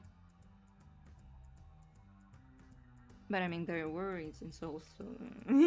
Well, but for like, here's the thing: as a viewer, as an actual viewer of the movie, you know why Huntrix is doing it. The Saja boys are demons. But if you look at it as a random K-pop fan in this world, the Saja boys blew up in popularity. They're having their 15 minutes of fame, and Huntrix keeps trying to be like, "Hi, we're here too. We crashed your game show. We crashed your autographs. We're here now too." And it's like, what are you doing? So well, and in the K-pop world, that is not good. Yeah. Actually, Saja boys crashed on their autograph. Okay, so they crashed on the autograph one. The TV appearances are still pretty bad though. Well, TV appearances was actually the kind of the nominations of different K-pop groups. It wasn't like they were always on their heads. They only once did that. After that, that was like K-pop events. As someone who, was on K-pop fandom and stuff. Actually, a lot of different groups participate in different events, like big old collaboration and stuff. Also, they really wanted to include the K-pop Olympics in there. Yes, it's a thing. Yeah, and they wanted to make it like a big part of the story, but because they didn't have really much time, it didn't go through. That's why I think K-pop Demon Hunters would be much better as a series, because they already have like so much stories that you can play in the, there's 3 Demon Hunters, the main villains, and literal like different K-pop shenanigans that also includes like mysticism and other stuff. That could be interesting. I want the series just because I want to see what they could realize, what they couldn't in the movie. Yes. But again, but going back to things though, is the Saja boys are having their moment in the spotlight, and Huntrix is getting into them. That one scene where they like where they were trying to sneak onto the set and they were like all in the latex and shit, they weren't invited to that. They snuck in on that. That's considered bad. And then at the end of the day, that still doesn't ruin their image. And with the final battle, that whole concert and everything with the Saja boys and like the final battle against Guima, the public thought that was all part of the show. Yeah. So throughout the whole movie, Huntrix doesn't go through any backlash or public, the reputation doesn't go anywhere. And if anything, if they had released Takedown, that would have been seen as so fucking petty. Because not only did they just release this single that was like topping the charts for a couple days, these new guys come in, now they're blowing up and they're everywhere, as we saw like with their world's TikTok equivalent, everyone's playing Soda Pop, and now they're super popular. And suddenly the K-pop group that they're kind of low-key dethroning right now releases a diss track? Yeah, that would be in real life. That's petty. Really petty. That's really fucking petty. Because they did it of pettiness, and that's why Rumi didn't like the song, because most of their songs, they were like mostly sincere, like for your confidence, for your life and stuff. Rumi was down for it until she started getting to know Jinu. That's when she was also like, we can't release this song. It's actually really mean-spirited. Yeah. And also because she felt like this song wasn't like about the bad demons, it was actually about that she hated part of herself. Exactly. And that was a thing too. It's like when Rumi looked at the song and how they were writing it, it's like Mira and Zoe don't know that she's a half demon. This song technically applies to her too. And she knows that demons have feelings. She is one. Jinu, from what she was when they were spending time together, had feelings. And freaking later on, they're like, oh, like Jinu gaslit her and blah blah blah, and Face Heel turned and stabbed her in the back. That was the plan from the start. The plan from the start was to steal their fans and dethrone them. He wasn't expecting to get close to Rumi, and by the time he started feeling anything for Rumi, as we saw with the bracelet scene and when they sang Free, he didn't want to do it anymore. But Guima was like, hey bro, you made a deal with me, and if you're not going to do it, I'm going to make you do it. So he had no choice. Also, remember your trauma? Boom. and then they were like, and his self-sacrifice was another ploy so that Rumi can't be angry about everything that happened. And it's just like, what a disgustingly bad faith way of looking at it. How, like, first off, freaking Jinu sacrificing himself was not a manipulation tactic. It was him, that was his way to make up to Rumi and to, for once, after selling his soul, think about anyone other than himself and also break the bond that ties him to Guima. Just like Rumi, in telling Selene, I'm not defending this Honmoon anymore because it's a Honmoon that tells me that I'm not a person. So Jinu sacrificing himself and Rumi destroying the Hanmoon and creating a new one with Huntrix is literally them, the parallels. Their stories are parallel to one another. Yeah. And also, when people talk about Polytrix, they completely disregard all of the bullshit Selene did. Because if anyone made Rumi feel like shit, like she was less than, like she was a demon and that she needed to hide herself from the world, it was fucking Selene. Yeah. And also, we don't know how Rumi's mom died. Maybe there was like, Yeah, and freaking the way Selene goes about things, she makes it feel like around the time where Rumi fights back, where she was like, why won't you look at me? Why didn't you love all of me? It like, the fact that Selene even then still couldn't look at her. It's easy to show that in some way, shape, or form, Selene regrets letting Rumi live. And that's not love. Yeah. She literally, like, it's her mistake. She looks at her as a mistake. So Polytrix is cope. Also, Polytrix, again, female friendships exist, and I love female friendships. I have a lot of female friends, and I love them to bits. But I don't like it when people start getting weird. I have like this friend group, and in there I have like really my good friend. And again, if I have a person that I'm comfortable with, I'm going to be like, you know, placing a hand on their shoulders and, you know, being close because I'm comfortable with them, you know, and they're comfortable with me. So, yeah. And one guy, like, he said like this, not really. Okay, let's be honest. I feel disgusted when he said it. That, wow, girls, are you going to make out now? Yeah, like it's so freaking gross. And again, it was very clear that another thing that tore up Rumi about having to hide herself is because she felt like she wasn't being honest to Mira and Zoe. And they're two people that she sees like family. Yeah. Like that whole thing of them wanting to bathe together, that's something that families do. Families in Asian cultures, they bathe together. And it's almost like a little bit kind of like family time. It's that like pure just closeness and like affection for one another and being able to like be vulnerable. Yeah, you can see it as romantic.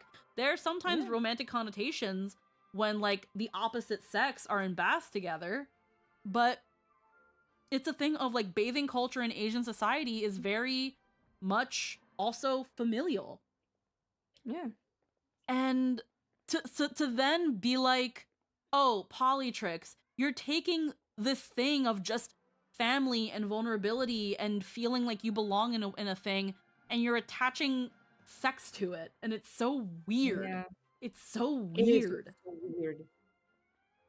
Like, I don't like it. Like it as something sexual at all. I seem like, oh, finally she can be open with her friends and hang out with them. Her being able to bathe with them was her being free from that and being able to be herself around her friends.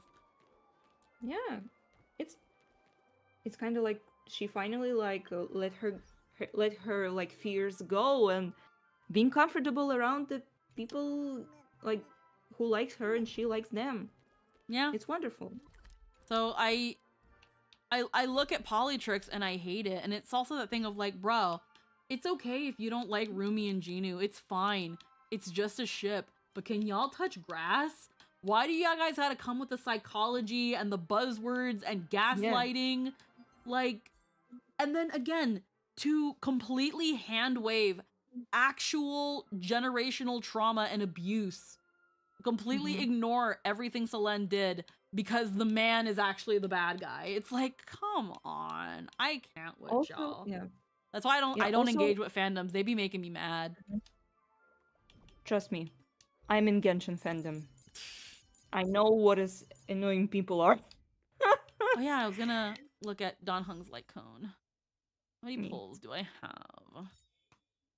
We're at 2 pity because recently we got a light cone. which was Earthly Escapade. Yeah, this was Sparkle's light cone. Oh wow. We got 2 of them in the same 10 pull. So Earthly Escapade, and then it was reset to 1 pity, and then 3 pity, we got a second one. So now we're at 2 pity again. How many? I have a lot of things, but how many pulls? I know I have exactly 50 pulls in Whale Dust. And then I have 183 pulls in Shards, plus another 19 pulls. So 183 plus 19. I have 202 pulls. I can use my Star Rail passes. I don't mind that. So let's do a 10 pull. Let's see what we get. Nothing there. No shit. We got a Ting Yun, so we got a free pull back. Yeah. So we're gonna Whale Dust and get this pull back. Free pull. 10 warp. So after this, we're on 22 pity. And I don't think there was anything in here.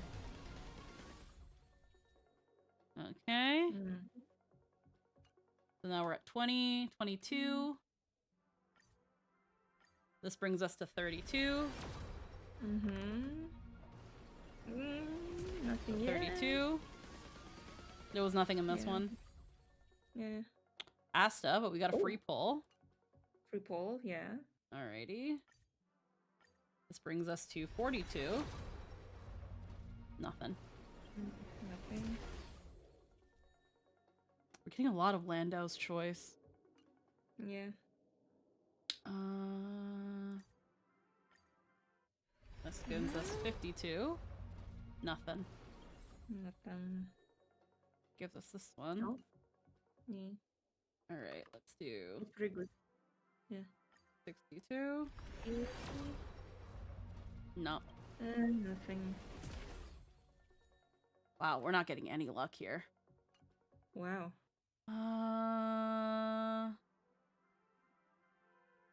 Let's see. 70. I don't know when the pity starts, so that brings us to 62. This is 63.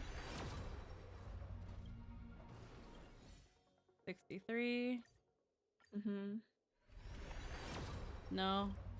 64. This brings us to 65. Nope. I know. Okay. No. That's 65. Next 10 pull brings us to 75 pity. And that's there's something here. Ooh. Yeah. Now the problem is, did we win? Did we win? Did we win the 75-25? Did we get Dan Hong, or do we have a guaranteed Sireni? Landau's choice. Hey, let's go! Okay. Yay! We got his cone, and we got some bonus starlight. So we got 2, 3, 4 pulls back. Undying Embers, Undying Embers. Alrighty. That took a bit. That took a bit. Alrighty. We will take the Dan Hong light cone. How many? Ooh. Wow. So we got 5 pulls back from that. That's not bad. That means that in 70 pulls, we got Dan Hong's cone, which that's fine. We can still make up some of these. We still have.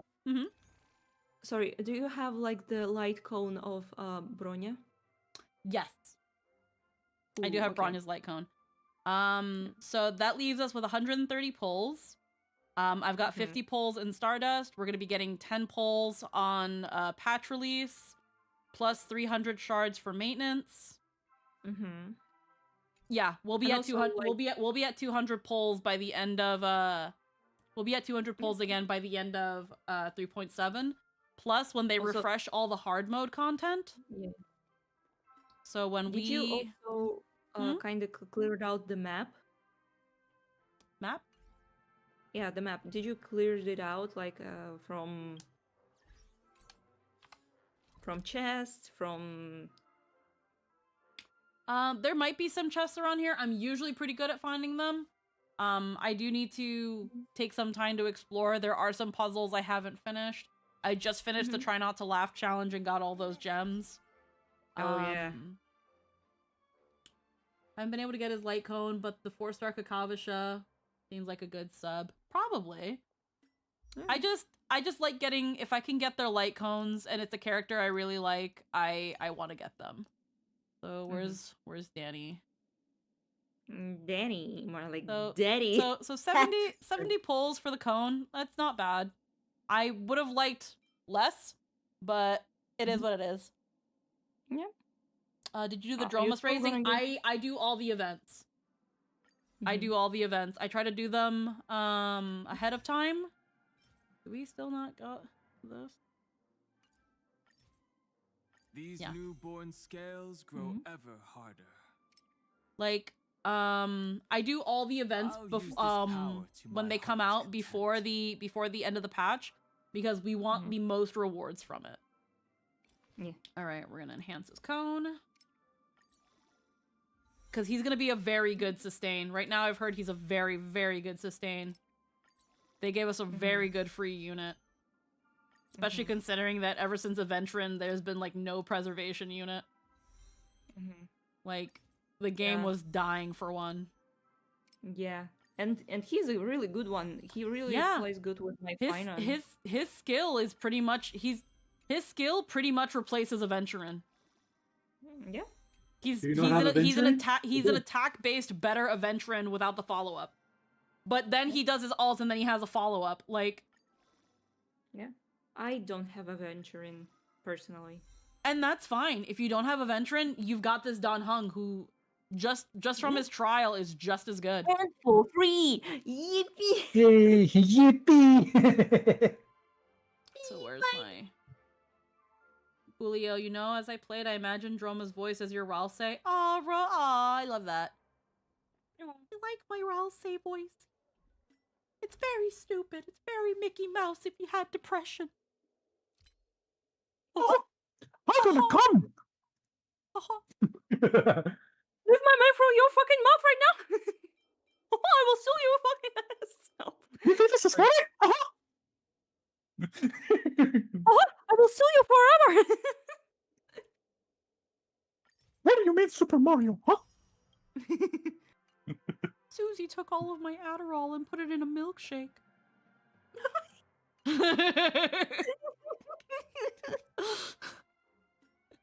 That's so dumb. In the best way possible. Alrighty. Oh my god, bro. I'm thankful they're adding a simple story mode because grinding to get through the campaign. What are they talking about? Also, the Herdus field ability reveals the chest your current zone. Yeah, no, I know about that. I just haven't gone back on a lot of areas to do the Herda ability, but I could if I really wanted to. Now we just gotta get relics for Danny Boy, which I'll have to look at some guides. We've got his traces. Every twist and turn, every hardship, they're all part of the road I chose. Every twist and turn, every hardship, they're all part of the road I chose. By the way, don't look in stream chat. This is what I've been doing for like the past 20 minutes. You're drawing Veto. This is good. This is a good thing. I like when you draw Veto.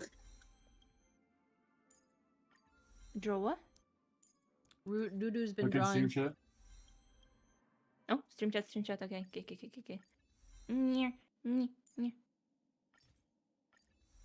Ooh. Cool. The recommended.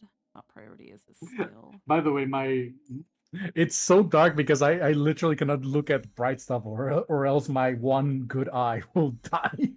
God. Which is fair. Which is absolutely valid. Actually. I have all of this stuff. Alright. You're going to level up the precious boy. Actually, hold on. Oh, that's his secondary priority. I should be doing his ultimate. I'm sorry, not the Danny. word I'm looking for. I'm getting all his little tiny caca traces. Caca traces. Oh, just another day for Torbeck. Okay. Are you okay? Just another day for Torbeck. Torbeck. Nah, Torbeck has never felt this way before. Don't stop. Alrighty, what's going on here? The difference between lemons and lemon juice? What the fuck? What are you talking about? What mice on the carpet? They say that one thing came from the other, and this fucking horseshit. Here, I got. If you can find my little magic bag, you can do it. You can find. They have some creams there for your Polaroids.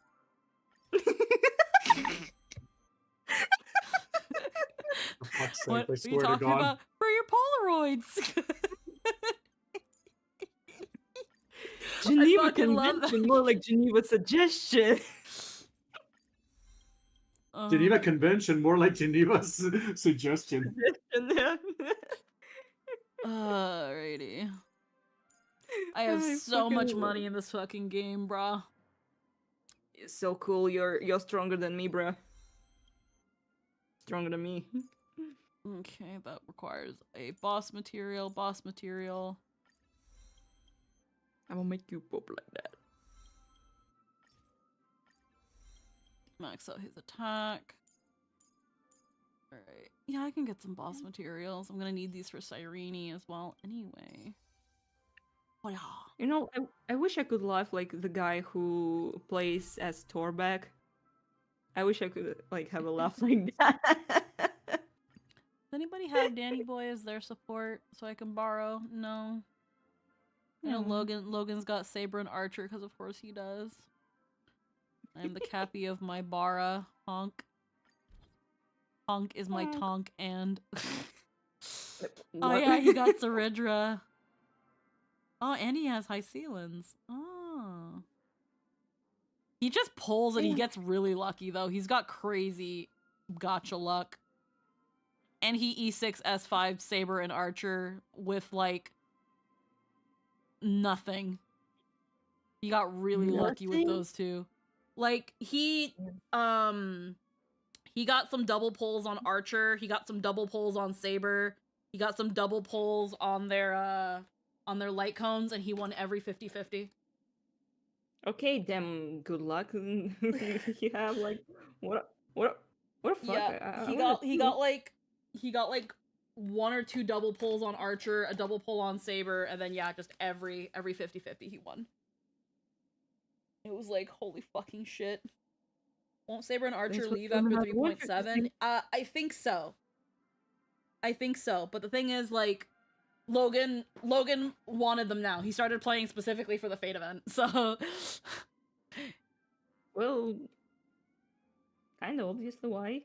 Yeah. I mean, fair.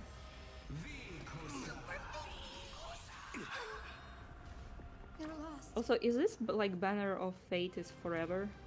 No. I think it's gonna be at the end of 3.7 or 3.8.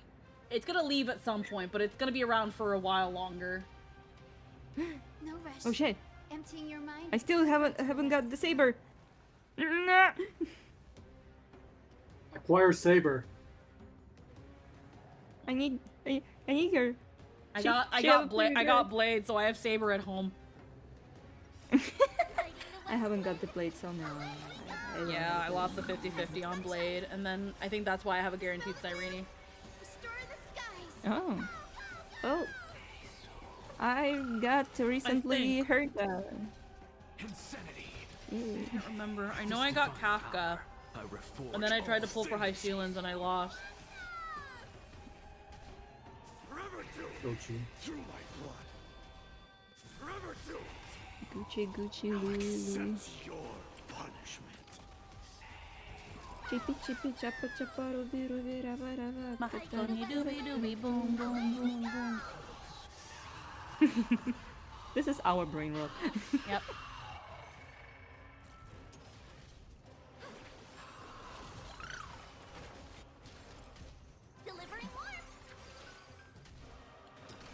After our interaction now, only the things that in my mind right now are all the clips of the Legend of Adventures. I'm like, oh.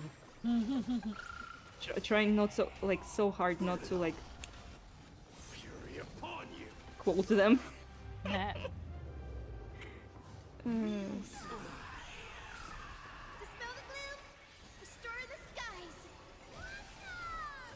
wish I was funny like that.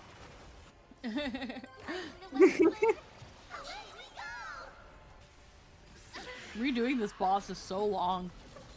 I've just been letting the game play itself most of the time. Like that try not to laugh challenge, that was all auto battle. I didn't do shit. Yeah. The game plays itself, bro. Yeah. I was literally cooking while the game was playing itself. Yep. Which is wonderful. Which is really like saved me a lot of time. Yep. It's funny how the game acknowledges how much you have to farm now and is trying to streamline that process by just making the game play itself. Some people would say that's bad, but I don't mind this.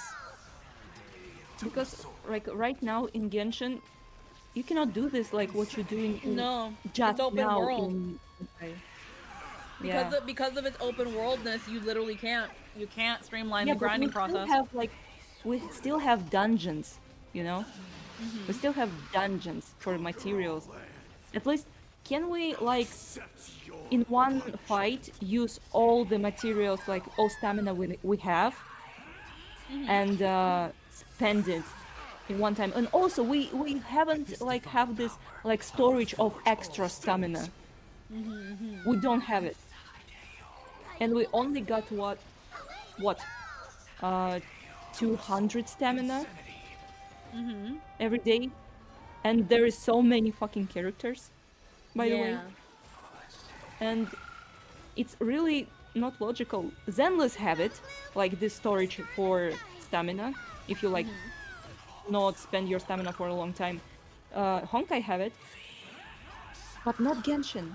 But Genshin desperately need one.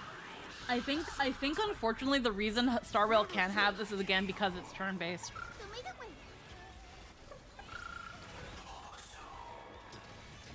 Yeah, but Zenless Zone Zero have it, and it's not turn-based. Oh, okay. It's kind of like I understand. React. Okay, I don't know. Yeah, it's just stupid decisions. I don't like it. Speaking of laugh challenge, do you plan to do another one at some point? I do, but here's the catch. So I talked about it before, but I don't mind talking about it again because the more I let people know, the better for me because it raises awareness. Sometime in November, I'm planning on doing a donathon. I'm planning on, because I still have 3 to 4 promised streams I still need to do. I still need to do a 24-hour stream. I still need to do an Elden Ring with heart rate monitor stream. And I still need to do an Epic the Musical karaoke stream. And I'm going to try to do all 3 of these in one big stream. But I'm also going to turn this into a donathon so that I can help, so that it will help me fund my projects. Because I have plenty of projects that I am in the process of planning and getting moving, but it's been very, very slow because of money. Now, I do have some individual incentives. I've got some goals. One thing that I'm going to be doing, and I'm going to be going to, I know Din is going to be one of the artists I'm going to go to. I want to work with some of my artist friends, so like you guys as well. I want to do this. So, do you guys know what an idol checky is? A checky? I know it's a checky, but idol checky? So, when people go see idols that they like, they're like those little Fuji Polaroids that they get from idols, and they write on them. Yeah. So what I want to do is I want to get I want to get little artworks, and I want to make little checkies out of them, so that when people donate a certain amount, and I want them, and obviously I can't autograph and send them physical checkies, but I want to specifically sign and write them, and then send it to whoever donates, so that and if they want to print it out or anything, they can, but they can get like a little idol checky. And not only will it be like art from my friends, so I'm also helping support my artist friends, but it's a reward for donating into the donathon. And that's actually really I think it's a really cute little idea. Yeah. I'm just trying to find what's a good incentive amount, because I don't want to offer it for too much, but I also don't want to offer it for too little either. But I thought it was a really fun idea to kind of have these little kind of like these little fake VTuber Polaroids, and then have them choose what Polaroid they want, and if they even want to collect them all because they like my artist friends, then the more they donate, then they just get more checkies. Ooh. Because that's something that I see, I saw a lot of people do with their favorite idols. They love collecting checkies of their idols. And again, the idols will write on them and autograph them and do little cute doodles on them. So I've got these cute little stickers, these cute little digital stickers that that are inspired by these idol checkies. And I want to decorate them or draw on them myself and then sign and stuff. And I think that'd be really cute. And they're the size of a business card. So I've got business card measurements. So again, if somebody wanted to actually print it as a business card, they can do that. And maybe even in the future, if I wanted to hand out business cards, I can have those business cards also be checkies or something like that. So it was a really cute idea in my head. I need to save up money though, so that I can go to people I want to work with for those sorts of things, because I think it would be really fun. But I could still make a really good sale, just so you won't spend too much money, or you can spend it on anything else. It's more so I don't want to ask for free art. I know I tease Runaway a lot about it, but it's just that. Yeah. If I can pay people for art, I would very much like to. But right now I'm still paying off the mixer for my demo reel. Once I'm done paying him off, that opens up some usable income, because I've already paid off an artist for the art for one of the music videos I want to make. And that was a lot of money. That was a lot of money. Yeah. So that's where most of my stream and content creation earnings have been going into. But like I also mentioned, a lot of there have been times where my actual income, like my day job income, has had to fill some gaps because I'm only earning so much. So that's where I'm at right now. I'm trying to make sure I'm really spending responsibly. And I thought about the donathon as a way to, if people want to help out, not only are there donation incentives, but there's also goals. And one of the goals is another Funny Gummy You Laugh, You Lose. So that one is definitely in there. I also have things like chat ordering a pizza. So we'll go on a pizza delivery site, and chat picks out the toppings and style of pizza, and we place an order for that pizza. Oh. That is a terrible idea. I've seen some shit. You're gonna appear in the fucking shorts of that Papa Jones guy. He's like, what in the world was this? Some of the things I've got here, I've spicy noodle karaoke, always be bringing people in. People love the spicy noodle karaoke. I've got another one. I've got the spicy noodle ASMR. Ooh, with Oh smart. my God. the spicy noodle like... ASMR. Guys, we're going to eat the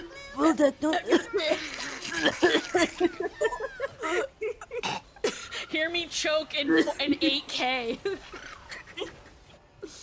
98K. So I've got the spicy noodle karaoke. I've got the spicy noodle ASMR. I've got the funny gummy you laugh you lose. I have an actual karaoke stream. If I'm playing Elden Ring and we hit this goal, and I haven't taken a gummy yet, playing Elden Ring with the heart rate monitor and the funny gummy. So funny gummy Elden Ring. I've got chat orders of pizza. I've got some fun ideas.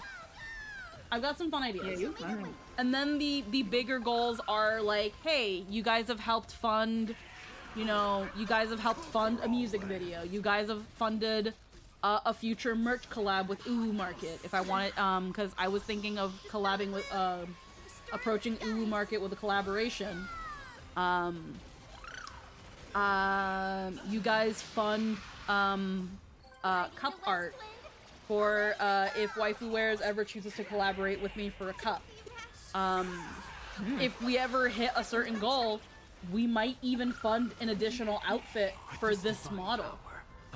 So, like, things like that. Now, I'm not expecting us to hit these goals because it's quite a lot, especially considering November is getting close to the holidays. But, you know, I don't know. You guys have gone freaking crazy before. So, who knows? Chat orders water and water and water and water. You know, maybe they will get into spirit of this Thanksgiving. Yeah, I don't know. Yeah. So that's some stuff I'm planning. I'm still thinking up some fun incentives, to hopefully, like, you know, make people to incentivize people. But we're still in the process of getting all that done. I definitely want to have all my recording stuff done too, because I still have some recording work I need to do. The reason I decided to stream today instead of recording is because it's been a little bit since I've recorded on Sunday and I really wanted to record. But yeah, I can.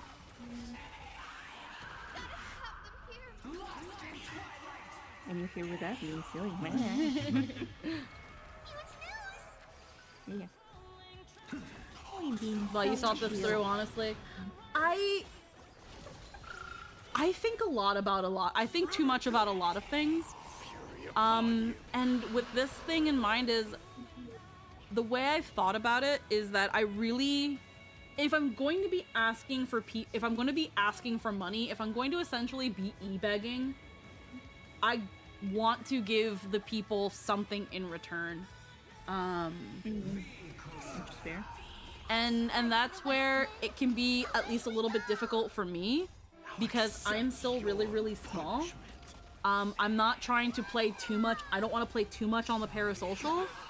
But I do want to give something back to show appreciation, and I also want to, like, help. I want this really big model that Hanakyu is working on. I want to make a debut worthy of it, and I want it to be an event that you want to be at. Real event, hey? Like, I want this debut.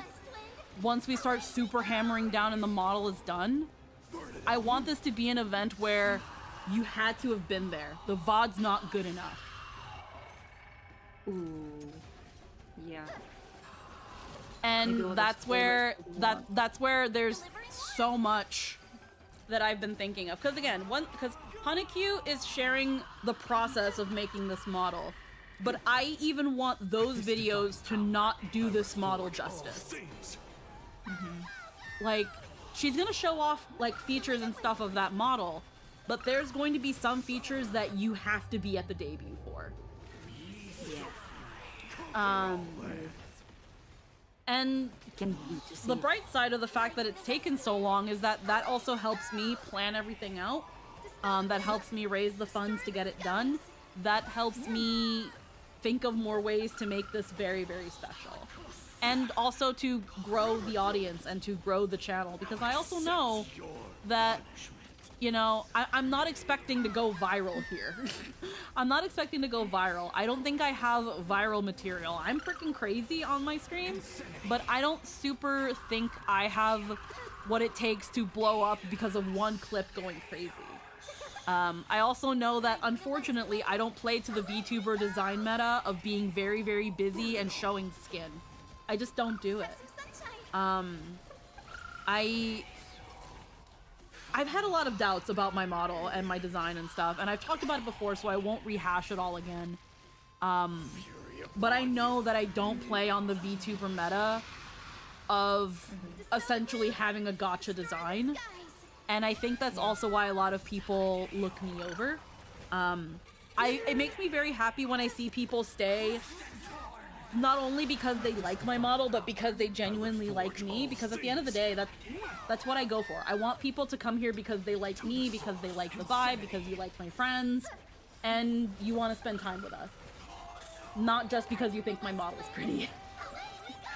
You are But that's 80% of what the VTuber community is. And that's fine, because there is no VTuber, because I don't consider the VTuber community a thing that exists, nor a thing I want to be a part of. We're not real. We're not real, we're just in your head. Honestly, like, with all due respect and honesty, anyone after what has happened this fucking year, anyone who genuinely thinks that there is a community, that's cope. There is no community. Oh. It is a sphere. It is a sphere of subsets of friend groups and cliques. It is as much of a community as the fucking beauty guru community. I see that you're referring to something. I just don't know what you're referring to. Oh no, there's not. I'm not even referring to like a specific event. I'm talking about the culmination of events that have happened this year. There has been so many things that have come out that keep happening, that happen every freaking year, almost on a weekly basis. That if there was any sort of collectiveness and actual sense of community, this shouldn't be happening as regularly as it does. And the reason that it does is because there is no community. It's just a bunch of people who peaked in high school, who or haven't grown up or are still really young, being able to be the pretty person that they always wish they can be. And that's why so many people have such a problem with a lot of male VTubers too. And that's why male VTubers get a lot of shit. Because you got the ones that are like, hey, I get to be a hot guy now, so if I pretend I'm Corpse Husband and lower my voice, I'll get fucking poon. And it's like, no, that's not how that works. Oh, that's what I should been doing with my streams. Oh, guys, I need to be the living embodiment of vocal fry. Yeah. Like, nah, B. Yeah. Next stream, I'm going to be talking exactly like that. So, I don't even understand what happened the last couple of days. Too much has happened in the last couple of days. Too much. Oh, and I guess I haven't asked because heckin', but now there's a good little chunk of people. Hey guys, how do we feel about the lack of overlay? How do you guys feel about this? How do you feel about this whole thing we've got going on here? Yeah. Compared to, oh cool, you know, if I had the game on, that would really be compared to this. How do you guys feel about overlay versus no overlay? Has there been even more? There's always drama, dude. Yeah, it's Either always one's drama. fine. Lack of overlay is nice. Yeah, lack of overlay is nice. Good to know. Because what I think I might do whenever I do get to Elden Ring, I might play Elden Ring without the overlay. Right now, because we're so deep into Rebirth, I might continue with the overlay. Black is nice for these more chill streams. Yeah. Yeah, because I personally I like the overlay, but I've seen posts and I've seen discussions online where it seems to insinuate that some viewers tend to prefer no overlay. Yeah. And I'm trying to see where I can find the happy balance. Because like let's say for example I choose to phase out the overlay. I would hope that people don't mind that like my model and my friends' PNGs obscure certain things. I feel like for the main story, I might still want to go with overlays just so that we're not blocking like the subtitles and stuff, but I don't know. Okay. I'd have to really think about it. Because I do notice that less and less people are using overlays or use overlays for very specific things. And I'm just trying to find that happy middle, man. Like right now on this overlay, I think the only thing I don't have that I have here is that sub goal bar, which I might do away with honestly because I put it up there to kind of see how I felt about it, and low key I'm kind of not feeling it. So we might do away with that goal bar. And if we do decide to get away completely with the overlay, we'll just be like this. The chat will just be here in the way. And then yeah, just the Kofi thing and the ad timer in the upper corner there. So this is pretty much my overlayless overlay. My overlayless scene. So we might consider it. We might consider it. I might in the future. I don't know about Rebirth. I don't know about Rebirth. We've gotten this far not doing it for Rebirth. I might test it out. I might test it out for Rebirth on Monday. Huge might. Because I say huge might for Rebirth because I use a PNG for Rebirth. Because I my model does not like playing along with Rebirth. So I will think about using no overlay for Rebirth, and I will see how overall reception is. I will be asking the question essentially on and off, do you guys like this or this? And see where it goes. Oh, Lily replied. She says, oh my god, I love it. That's great. So cute and pink. There you go. You have received notice. Thank you. Say thanks. You great. Cool.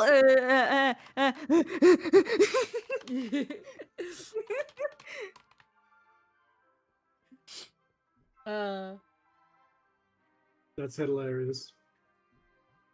What's hilarious? Wait, hold on. Hold on. I just got something. Wait, hold on. What happened? Oh, okay. Okay. No, I got a DM about something. Oh. And I was like, wait, what? Oh shit. Don't scare me like that.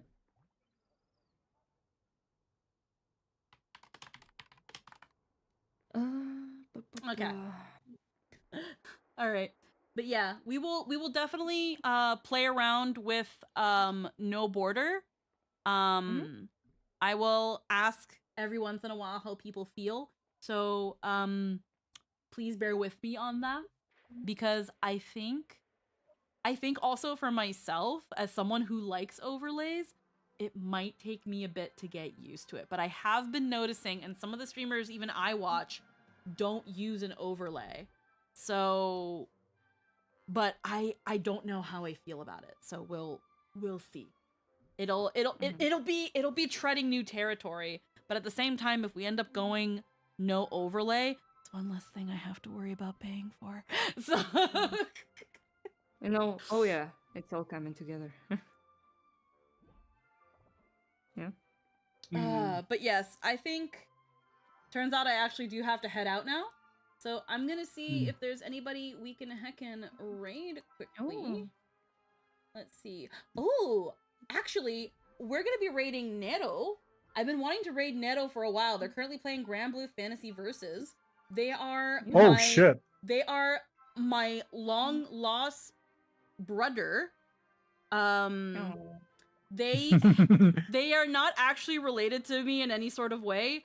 Their design and mine just looks very, very similar, and we fully embraced it because it was crazy how we just had the same little like charm points and stuff. There's obviously some differences, but we're gonna heckin' raid into him. He mostly plays fighting games and just likes to vibe and chill. Really, really chill guy. So give him some love. Tell him he's cute. I will see you all tomorrow for some heckin' rebirth. Thank you so much for spending time with me, guys. Mwah. Bye-bye. Hell, bye-bye, everybody.